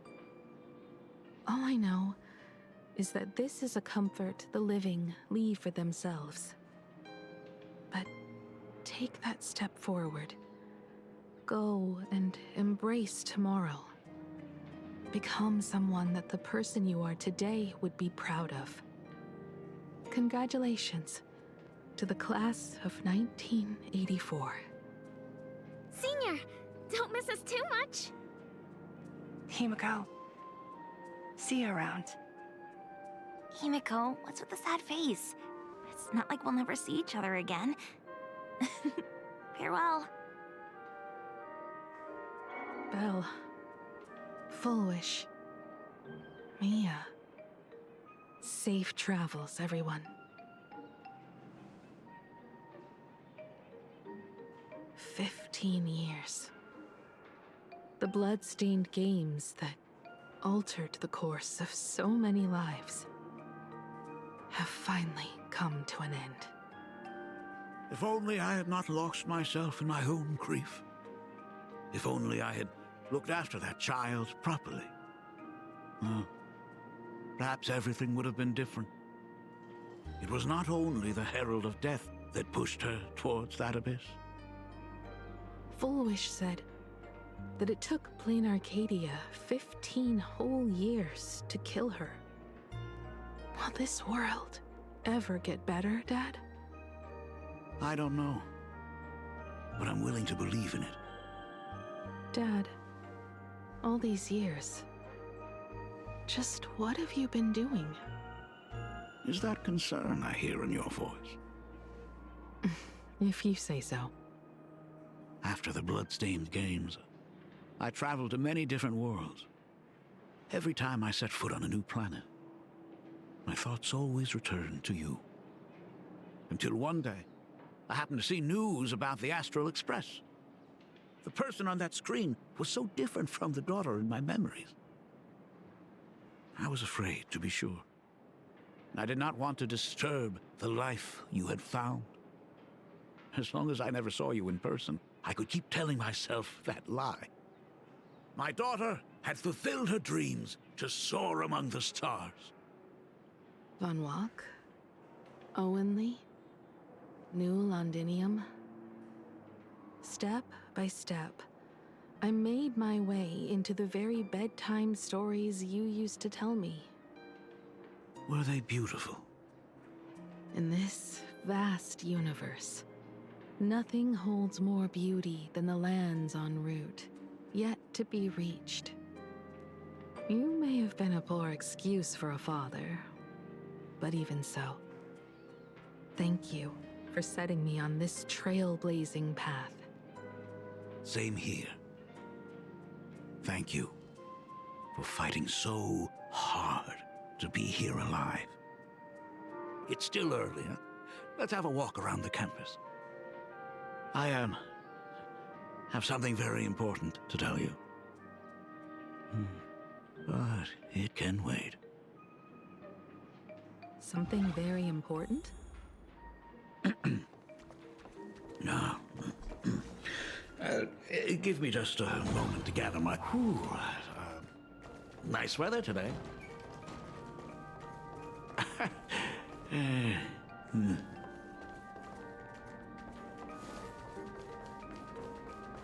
Let's go downstairs.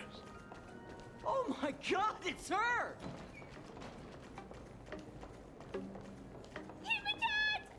Oh my gosh, I'm such a huge fan of yours! Oh, go on. Keep those compliments coming. I could listen to this all day. Goodness, they are not talking about... Senior Himiko! Oh wow, she actually looked at me! Her navigator aura is incredible!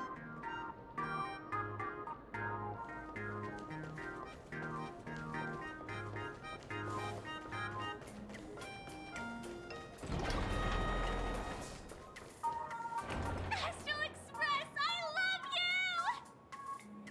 you! Like a love song, baby! Baseball Raccoon didn't come? Oh, Himiko is so pretty. It gladdens me that my daughter is so popular. But you're all supposed to be in class right now. The Herald of Death incident just ended.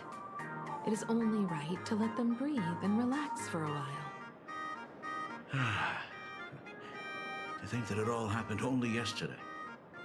Young people really do have a way of returning to their carefree selves so quickly.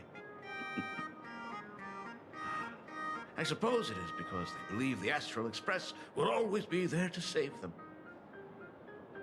It brings back memories of you as a little girl. Whenever you heard someone mention the universe, the light in your eyes would outshine even the brightest supernova. That is true. The very first Imagine I ever brought to life was modeled after the rocket atop the Phantom Moon's head. That little fellow had quite a temper. It was so determined to fly higher and higher. To this day, I still wonder if it ever truly reached the moon. Dad, do you still remember it? How could I ever forget? That thing came crashing down and poked a hole right through Miss Seadrake's tail. I had to take you to apologize in person. I ended up redrawing the tail myself to make it right. These days, I wouldn't be able to handle that kind of trouble anymore. My poor old back wouldn't allow it. Now that I am free from the weathering curse, you don't have to spend your life wandering the stars anymore. Why don't you just settle down here? I just can't face the thought of coming back to nothing but an empty home again. Don't worry. I'm not going anywhere.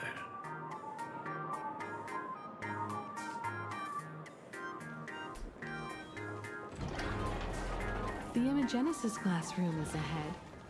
So nostalgic. Ms. Dolly? She might have taken the day off. I never noticed it before, but on closer inspection, this classroom is so much bigger than it used to be. It must be because of that incident. As the culprit behind it all, you haven't forgotten, have you? Of course. Well, since I couldn't get you onto the real Astral Express back then, I figured drawing you a substitute instead would be easy enough. The principal himself imaginated an express and went tearing across the campus with his daughter in tow. It even made the front page of the Dual-Mention City News back then. Looking back, you were always such a bright and spirited girl. Which is why I encouraged you to reach for the stars. When the weathering curse took hold, did that dream only end up weighing you down? If it weren't for those dreams you gave me, I wouldn't be the person I am today. I'll never forget. Whenever the weathering curse flared up, you would always sit by my bedside and hold my hand, telling me the stories of Sir Camor. That was always your favorite. Whenever your fever refused to break, you would cling to my sleeve, just wouldn't let go. So, I would start from the moment Sir Camor invented the diving device, and go all the way to the second voyage of the Interstellar Explorers.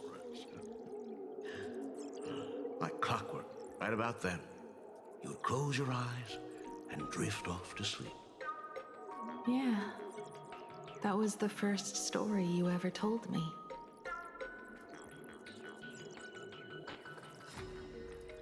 And the very story that helped me make up my mind. Even if I could never leave this place, if fixing the Express meant sending just one soul to the stars, that would be enough for me. Yet before I knew it, I'd already traveled far beyond anything I ever imagined as a child. I think I understand how you felt back then. Perhaps one day, I'll set down my duties as the navigator and come back to this place too. What about the Astral Express? A crew of the most incredible nameless will keep the Express sailing on. Like a teacher watching their student, or a father his daughter. I understand that feeling. Then your dad will always be here at home waiting for you. So, what is this important thing you need to tell me about? Yeah. That important thing. Dad, are you hiding something from me? I knew I couldn't hide it for long, Himiko. I am sick. What? This isn't the right place for this discussion. Let's go to my office.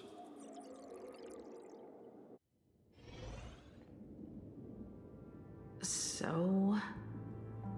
It's the weathering curse. I know what you're about to ask. I do not share the Graphia lineage, which is why I believed I could find the demon from beyond and save you and your mother. But in the end, Ryusuke was just a useless man who couldn't save his wife or daughter, or even himself. Tell me, what happened in the past 15 years? You've seen my portfolio, haven't you? Those worlds are just like Planarcadia. Every single one of them has fallen victim to the demon from beyond. In those places, luck is a very real thing. And the demon from beyond can manipulate misfortune. What does that even mean? In ways beyond comprehension, you feel misfortune crashing down like a tidal wave. Solar storms, diamond rain, system failures, one disaster after another. But if you make it out alive, bizarre strokes of luck come swarming back to you. And so the cycle repeats, washing over the world, tearing it apart. It sounds more insane than the Phantasmoon games. The universe is sheer madness, beyond all reason. I survived over and over, yet my body has become as fragmented as Graphia once was. Is this his way of torturing the rebels? I don't know. But by the time I realized it, there was no escape. Why didn't you tell me earlier? I could have reached out to the IPC's doctors. It's no use. I've been chasing after him my whole life. I know him better than you do. Himiko, remember when you first learned to paint? I told you then why we must paint the beauty that we see. Because the ugly, the despicable, and the cowardly, they endure forever through evasion, like beasts driven by survival. Beauty remains ever fleeting, just as heroes find their end in sacrifice, and stars dissolve after they shine. Humans have surpassed their animal nature. We face our pain and our end to win a dignity that the vast universe cannot ignore. So we must capture what is noble and bright to show that such things truly lived. As for the barbaric and the low, they will endure regardless, needing no witness to their existence. But Himiko, you are no longer the one who paints. You have become the very splendor that I strive to capture. Fate works in mysterious ways. I'm so glad to see you once more in my final moments, watching you fulfill your childhood dream. You are standing before me as the navigator of the Astral Express. I should have come back earlier. I'm so sorry. No. I am the one who came back too late. I've thought about it 1,000 times. On that final night of the Bloodstained Games, if only someone had been there to sit by your side. After everything, does this tardy father still even deserve to hear what his daughter wants to say? If you're willing.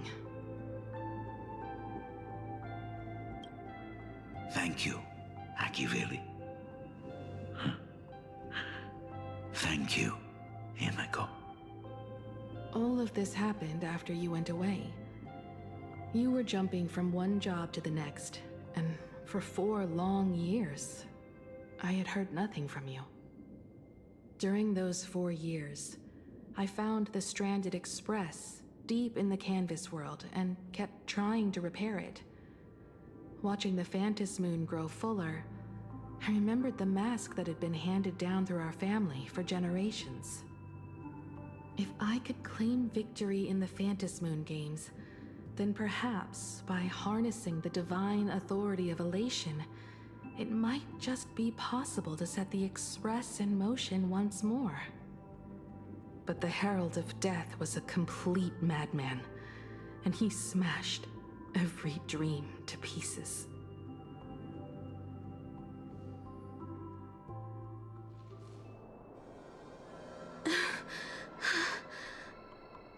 These bloodstains. The Herald of Death is heading to Dovebrook. He's already killed so many people. When will it be enough? Himiko, are you afraid?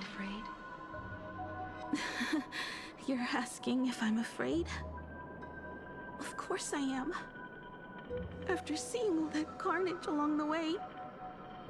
Belle, Mia, everyone was splattered everywhere. Like spray paint. Twisted and crushed. They watched themselves turn into... while they were still alive. But Himiko, I'm here for you.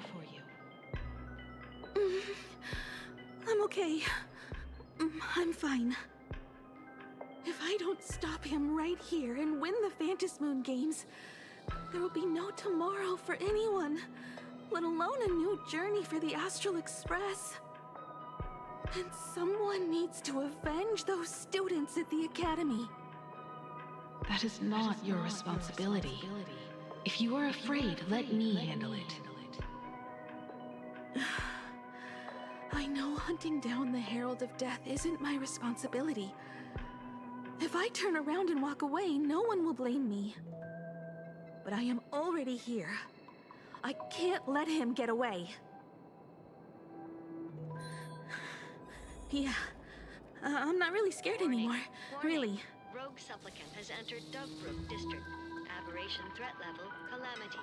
Aberration name, Herald of Death. By order of the Department of Aberration Defense, all units must begin evacuating civilians from the surrounding area immediately. The suppression squad sent by the Department of Aberration Defense. Aberration threat level, They're all gone. Aberration name, Completely wiped out. By order of the Department of I struggled through the pain as the Herald of Death dragged and smeared them across the ground. But these stains... is he really so far gone that he's using himself as paint? Even so, he still managed to break through the blockade ahead. That's terrifying. To take down a monster like him, you need a single perfect strike. Overwhelm him before he can even react. I think I've got it. But first, I need to buy some time. Let me handle that for you. All right, but buying time is easier said than done. It's too narrow here. We need more room. The best bet is to pin the Herald down on that bridge. I'll take all the wish power I've gathered since the Phantom Moon became full, and use it as fuel to paint it into existence. The sheer destructive force unleashed from creating a massive object will break him and leave him completely incapacitated. But by doing this, even if we defeat him, you would be giving up any hope of winning the Phantom Moon Games. Yeah. By burning all the wish power, I will be forfeiting my victory. But even if I did win the games and restart the Express, what would happen to this city? To my friends, my teachers, and everyone else? Where would they have left to go? To set the Express in motion with Aha's power, while standing by as innocent people are slaughtered by monsters? To soar into the stars while turning a deaf ear to the screams on the ground? Someone who does that has no right to call themselves a nameless. Oh, I knew I should have stuffed an orbital cannon or a molecular saw into the case, using that bigger on the inside Trailblaze tech, just like the Astral Express. Remember that for the future, then. Right. When this is all over, I will have to give it a try. Another body. Black Birch. Guess he... Black Birch, the masked fool? The one who turned Gotham City upside down not long ago? Only 2 supplicants are left in the games now. In other words, we are the last hope for victory over him. Just like those legends I grew up with. A hero confronting a monster to protect everyone. Now that responsibility falls to me. I will take him down. After that, I will repair the Express myself and see it fly over the horizon and break out of the atmosphere. What a beautiful sight that will be. Then consider this the first world to be saved before the journey on the Express begins. The very first stop, then? It'll certainly be quite memorable. The stench. It's about time.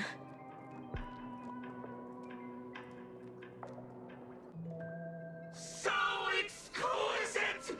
These flowers blooming in Planarcadia! Oh, I can hear them dancing at the tips of my nerves! What is that? You say this is not enough? Still not enough! I need more pigment! I will mix my colors with screams of terror and pray for the catecholamines to drown me! Department head, I shall show you the error of your ways! This flesh is the culmination of life! Its own kin is right here! The giant tree running through our heartopia! I shall become her! We will be as one! No, I will surpass her. I will devour her and become the one and only existence. Another new shade, dazzling, shattered crimson. Are you perhaps the color I've been missing all along? Step into this masterpiece! Become one with me and lay the final cornerstone for the future of human evolution!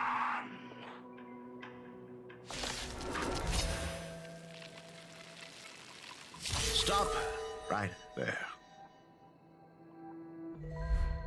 So, you actually conquered the Herald of Death and set the Astral Express in motion once more at the end of the blood-stained games. Here, Michael. I believe in your bravery. When confronted by death, you will undoubtedly choose to resist. But you were so frail and sickly. How could you possibly defeat the Herald of Death, who slaughtered every single supplicant? And how could you hope to repair such a massive, stranded express? Well, the answer is clear. It would be impossible for you. That is, unless you had another person helping you. Don't deny it yet. I've been tested by you enough along the way. So now, give your father a little room to breathe. While I was gathering your belongings, I found some of the manuscripts you left behind. There were 2 distinct sets of handwriting upon those pages. Every trace in that house proves that 2 people once shared a life there. Legend says that during the Canvas Age, the grand artist Whitebow painted his late daughter onto a scroll and breathed life into her. Suppose, just suppose, that my brilliant daughter created a likeness of herself, a self-portrait so perfect that it breathed and moved with her. If that is the truth, then every mystery is explained. During that night of the blood-stained games, a girl at death's door and an imagination she created followed the trail of the Herald of Death all the way to Dovebrook. As a monster bearing Shuhu's flesh and a supplicant lost to madness, Marcus and Tali defeated the pair before him without lifting a finger.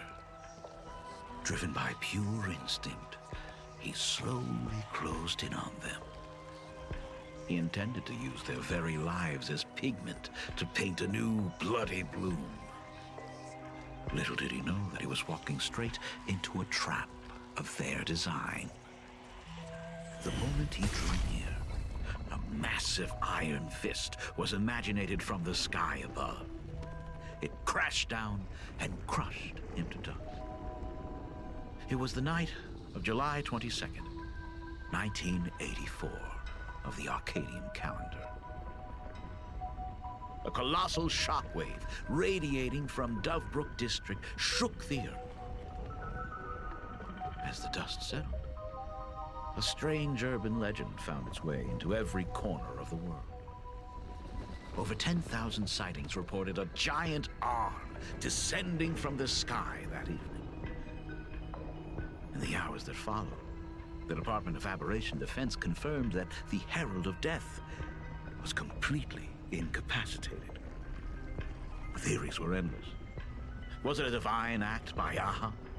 Or a weapon built by the IPC? No one knew for sure. Yet the silhouette of that giant remained etched in every mind as a testament to heroism. It was just an arm. Yet beneath the brush of a girl who yearned for the stars, it became an extension of humanity's reach.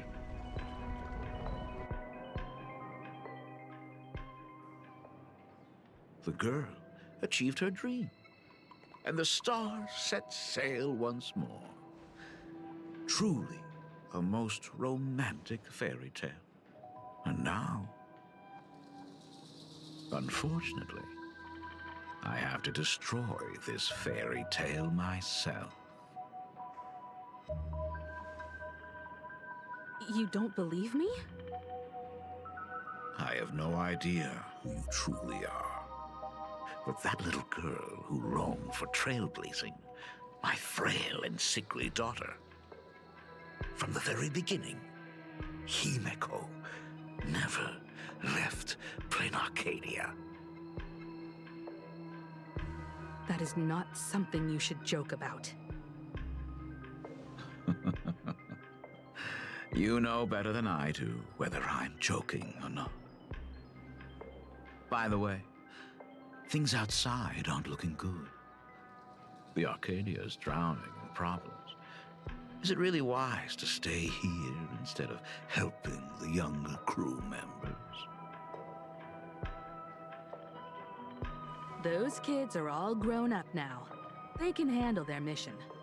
And as for myself, I am staying right here to deal with the biggest problem of all.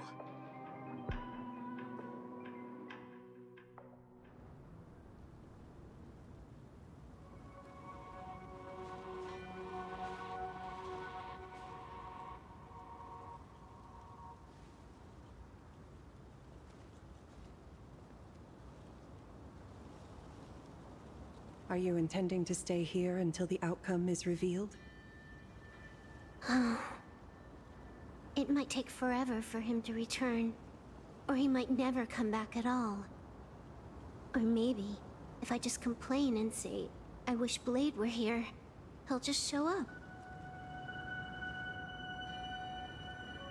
Anyway, it was his choice. We already said our goodbyes.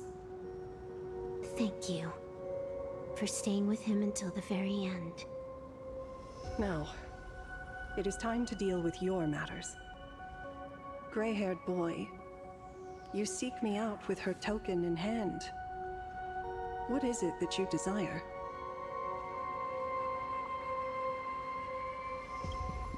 I don't quite follow. Our first meeting was just before we took the boat here. I only answered the call of wish power because of that mask. The one painted by Evanesia. Without it, I would not be here. So, who is this me you speak of? Me, of course. Not you again. A meanie will always be a meanie.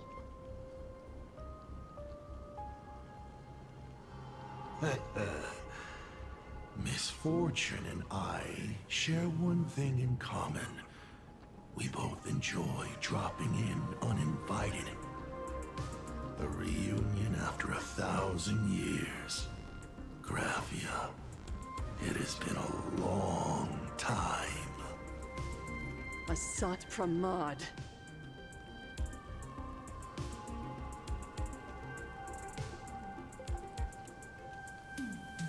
Back in Ingford Hermitage, what you heard was only half the story. 1,000 years ago, amidst the ruins of Ahatopia, I found a baby girl on the verge of death. Her cold, lifeless body reminded me of the legend of Elation. Aha heard an infant cry and burst into laughter. Too bad I never did get the joke. So I came up with a much better one. I infused that child with the power of destruction, giving her the rebirth of a Void Ranger. I taught her to paint her monstrous beasts using the life of the veracity as pigment, all to carry out the Legion's divine will. Graphia, your name was your commission, to paint the world and carve a trace of our lasting glory just before the world meets its destruction. You were doing so well, right up until you saw that express crash. It gave you ideas, Graphia. Unrealistic, foolish ideas. Since that day, I have had nothing to do with you or your destruction. Your failure began the moment you tried to destroy the Express. All you did was turn the spirit of the Nameless into a rallying cry for rebellion. I took the power you forced upon me and used it to save the innocent. You commanded me to record the end of worlds, but instead, I created a sanctuary. So, you think putting on a human mask makes you one of the Trailblazers? How amusing. Look at yourselves. That weathering curse is still eating away at you and your kin. It is the inescapable price for being a child of destruction who dares to betray her fate. World and canvas, a total disaster. Yet you still try to dress it up as a victory. Do you know why I haven't spared Ahatopia a single glance for an entire millennium? Because you bore me. But now, things have changed. Someone far more interesting than you has returned. And unlike you, she is the real deal. A genuine Nameless.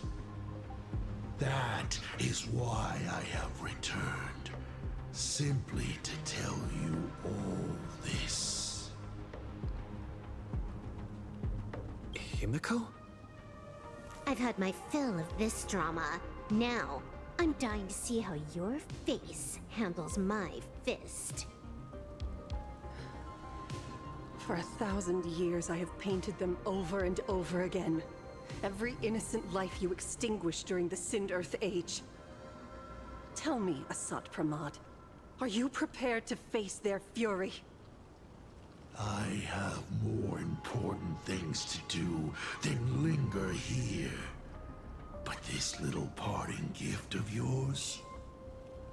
Why not let them have a taste instead?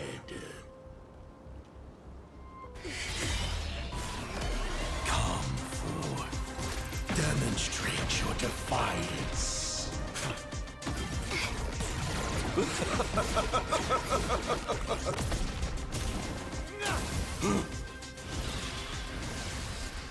Is it over?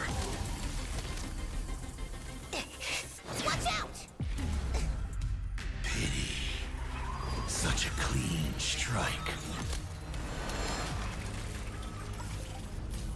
But the odds of success are 0.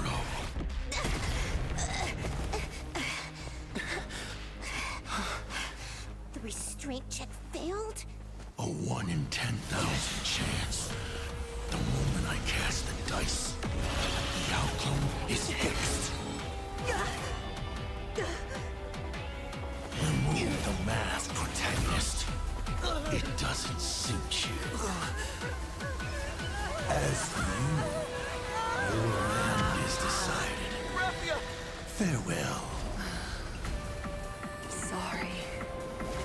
I have failed. Minions of destruction! I will drive you all from this world! We must force her back to her senses.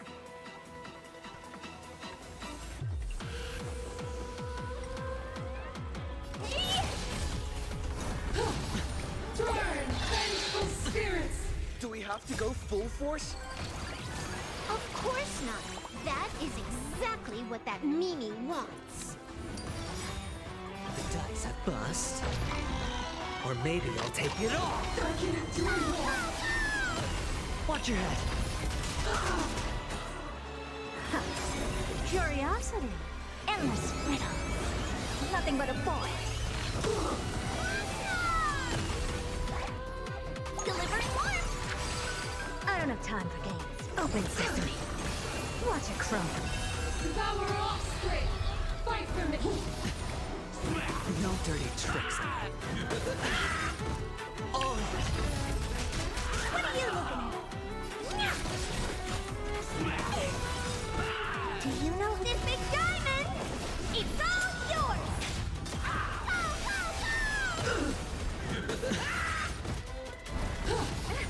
Fury of the dead! Watch your head. No dirty tricks. Watch closely!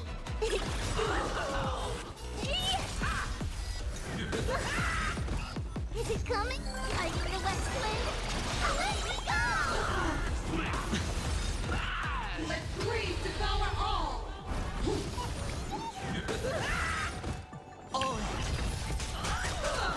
No dirty tricks, alright. The dice have been cast. Bust.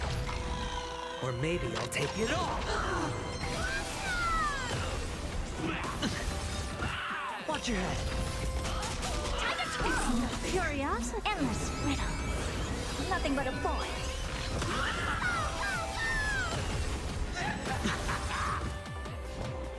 Expand your thinking. Glimpse the unknown. Time to twirl! Hedge your bets. Honored to meet me. No dirty. Burn, vengeful spirits! Underestimating us will quick. Open sesame. I can devour offspring! Fight for me! No dirty tricks. It's nothing. What are you The dice have been bust. Or maybe I'll take it off. Watch your head.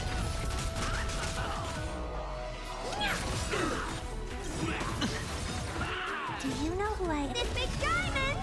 It's all yours! Curiosity. Endless riddle. Nothing but a boy. Time to twirl! Is it coming? Are you the West Wind? Away we go! Never seen perfection before? Expand your thinking. Watch it crumble. Absolutely cannot let you touch this place. Depart once more!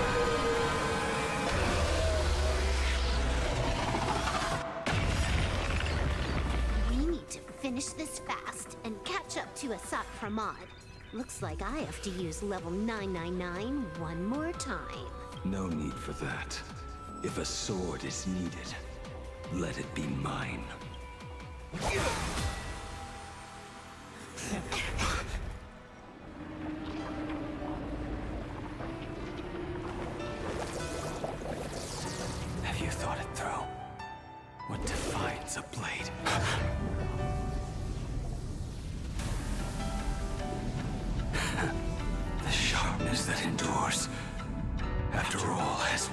way.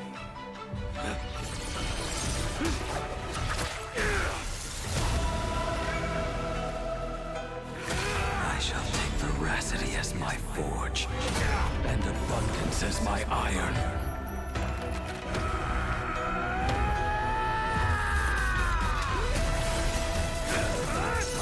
Die a thousand deaths. Tempered into a blade!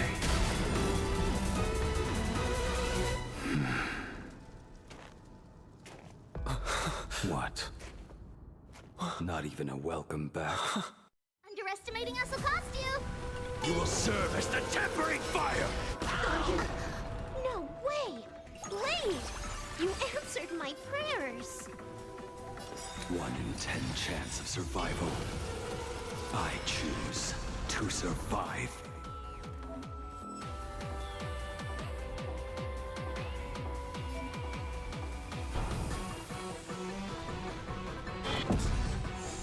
Devour offspring! Fight for me! Watch your head. What happened to her? This is Asad Pramad's handiwork. We have to bring her to her senses first.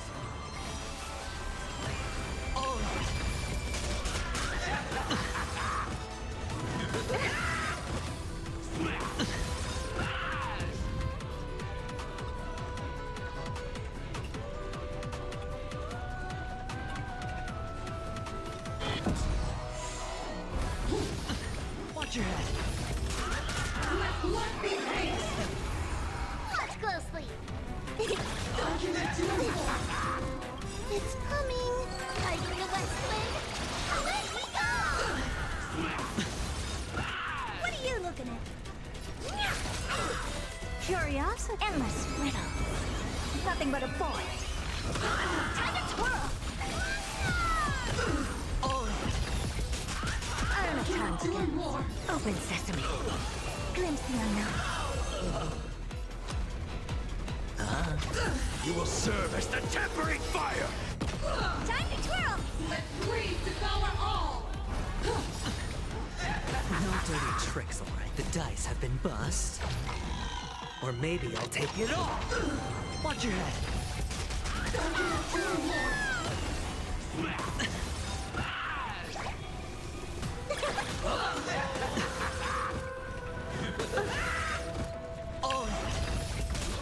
Honored to meet me.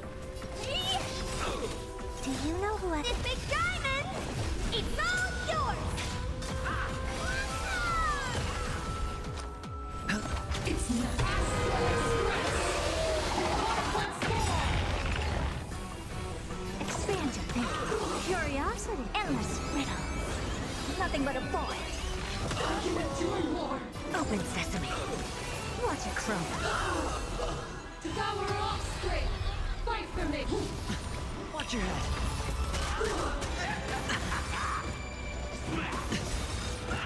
The dice have been cast. Bust.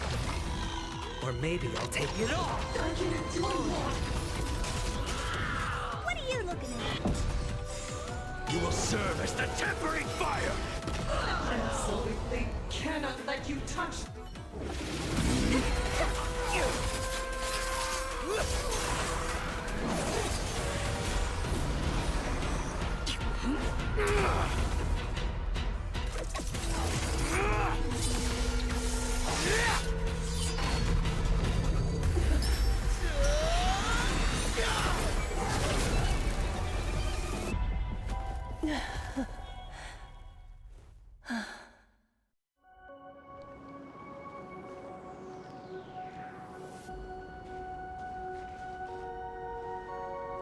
I hope I am not too late. Are you kidding? Your timing is impeccable, Blady. But isn't this a bit much? How did you even change outfits? What happened down there? I used the Leviathan's maw to imprison Shuho. But that doesn't matter. What matters is that you made it out alive and got the job done. Not yet. I have made a decision. This time, I will stay and become a supplicant. I am joining the Phantas Moon Games. What? You're going to stay here and poke your nose into this world's business too? Let us settle this first. Are you okay? Thank you. All of you.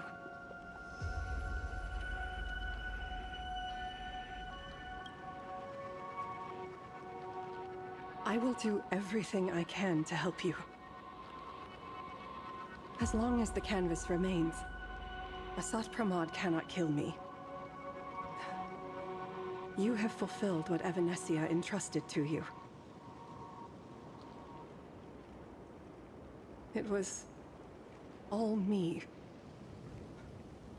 For 1,000 years, I was the one obsessed with bearing every responsibility alone. Asat Pramod was right after all. I have been a ghost of 1,000 years past, arrogant enough to think my seal over the world and canvas was unbreakable. I really believed that accumulated wish power would be enough to strike him down when he returned. We are up against the same nightmare that survived a whole Sindearth age. The same monster that an entire era could not even overcome. Just how did he even sneak into the world and canvas? The first time I stepped into Inkford Hermitage, a strange Wispe tried to latch onto me, but it didn't succeed. Maybe that was the first step in Asat Pramod's plan to infiltrate this place. Then, he took on Graphia's form to tamper with my mask, and even taught me the way to summon the real Graphia. In the end, he got what he wanted. So, this guy has only been after one thing this whole time.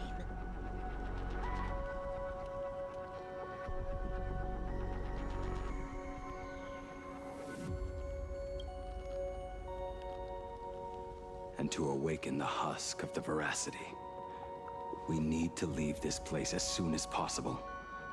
The giant maw that swallowed me is starting to stir.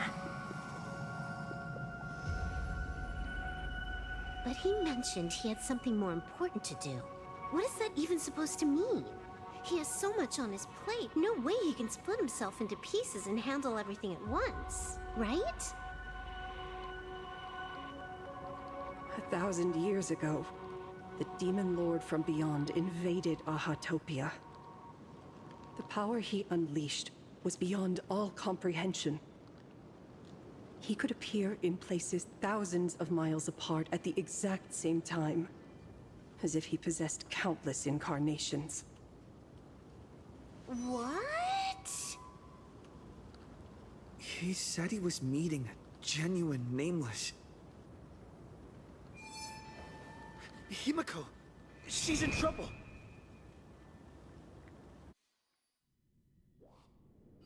The biggest problem? Do you mean me? You said that classroom was a secret place of your own creation, yet Full Wish seemed to know everything about it. You are far too familiar with the Express, yet there is no way my father could have ever set foot on it. And another thing, when we first met up earlier, you said it had been 15 years. But my father clearly left much earlier than that. Your story is riddled with holes. Or rather, you never even intended to pretend. You are the only person I can never seem to lie to. And about that last point, it was just a slip of the tongue. Stop this pathetic act. You are not him. You who dare to impersonate my father, show your true self. It seems our pleasant little father-daughter chat has come to an end. Buying time, keeping me pinned down. Oh, you played your part well along the way. If I proved to be more dangerous than anticipated, you would be right there to shield your companions. But, Navigator, you still overlooked one possibility. The most fatal one of all. Why don't you try to guess at what exact point did I take Ryosuke's place?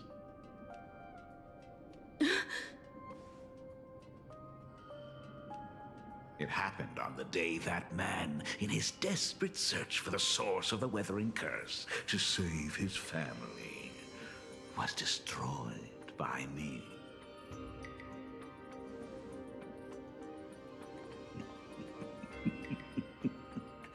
That year, Himeko was 6. At her mother's funeral, she met her father for the first time. You are lying. I have told you only one lie in all these years, my dear daughter. Nice to meet you. I'm your father, Ryosuke. All that effort, all those years spent by my side. What are you really planning? Even I find it hard to tell what goes on in this head of mine sometimes. But now, as I look at your face, at that exquisite expression, it all makes sense. I had so much fun playing a father. And the best part, that was not even the most fun I have had today. Hey, can you hear me? Someone who looks like a Sapramod just showed up at the tavern. We are under attack by Asai Pramad. Dan Heng and I will do everything we can to cover Yao Guang. I've played along this far, so why not make it interesting? Let us add a dash of red to our little opening act. You have proven your theory by tearing off the mask of Ryosuke. As a courtesy, it's now time to strip away your disguise. The ugliest lie of the Trailblaze. The truth that has been hidden for 15 years. When the Phantas Moon is full again, I will be there as I have promised. I will come back with so many stories to tell you. The girl looked up at the stars, but in her heart, she was terrified of setting out. She was afraid of the universe, and even more, she was afraid of the weight of responsibility. In the end, she left her wishes to someone else. As for her, she chose to lie in a grave and stay in the Arcadia forever. Ryosuke's daughter, Himeko, is long dead. When she saw how vast the stars really were, she ran away. Just as the Trailblaze will always converge with the destruction, culminating in awe-inspiring obliteration.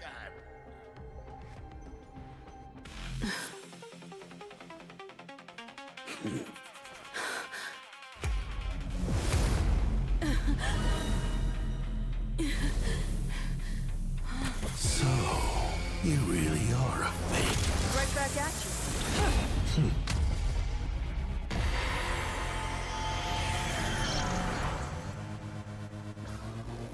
denizens of this Arcadia, lost in its splendor.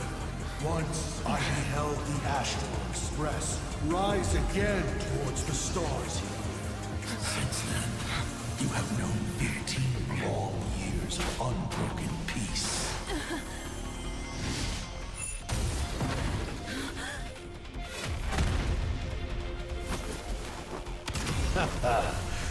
It's been a while, old friend.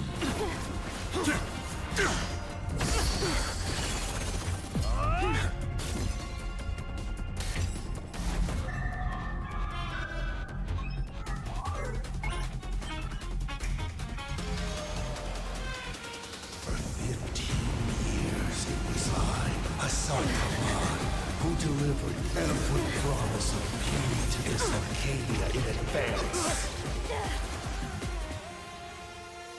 Now... Please indulge in these long overdue surprises.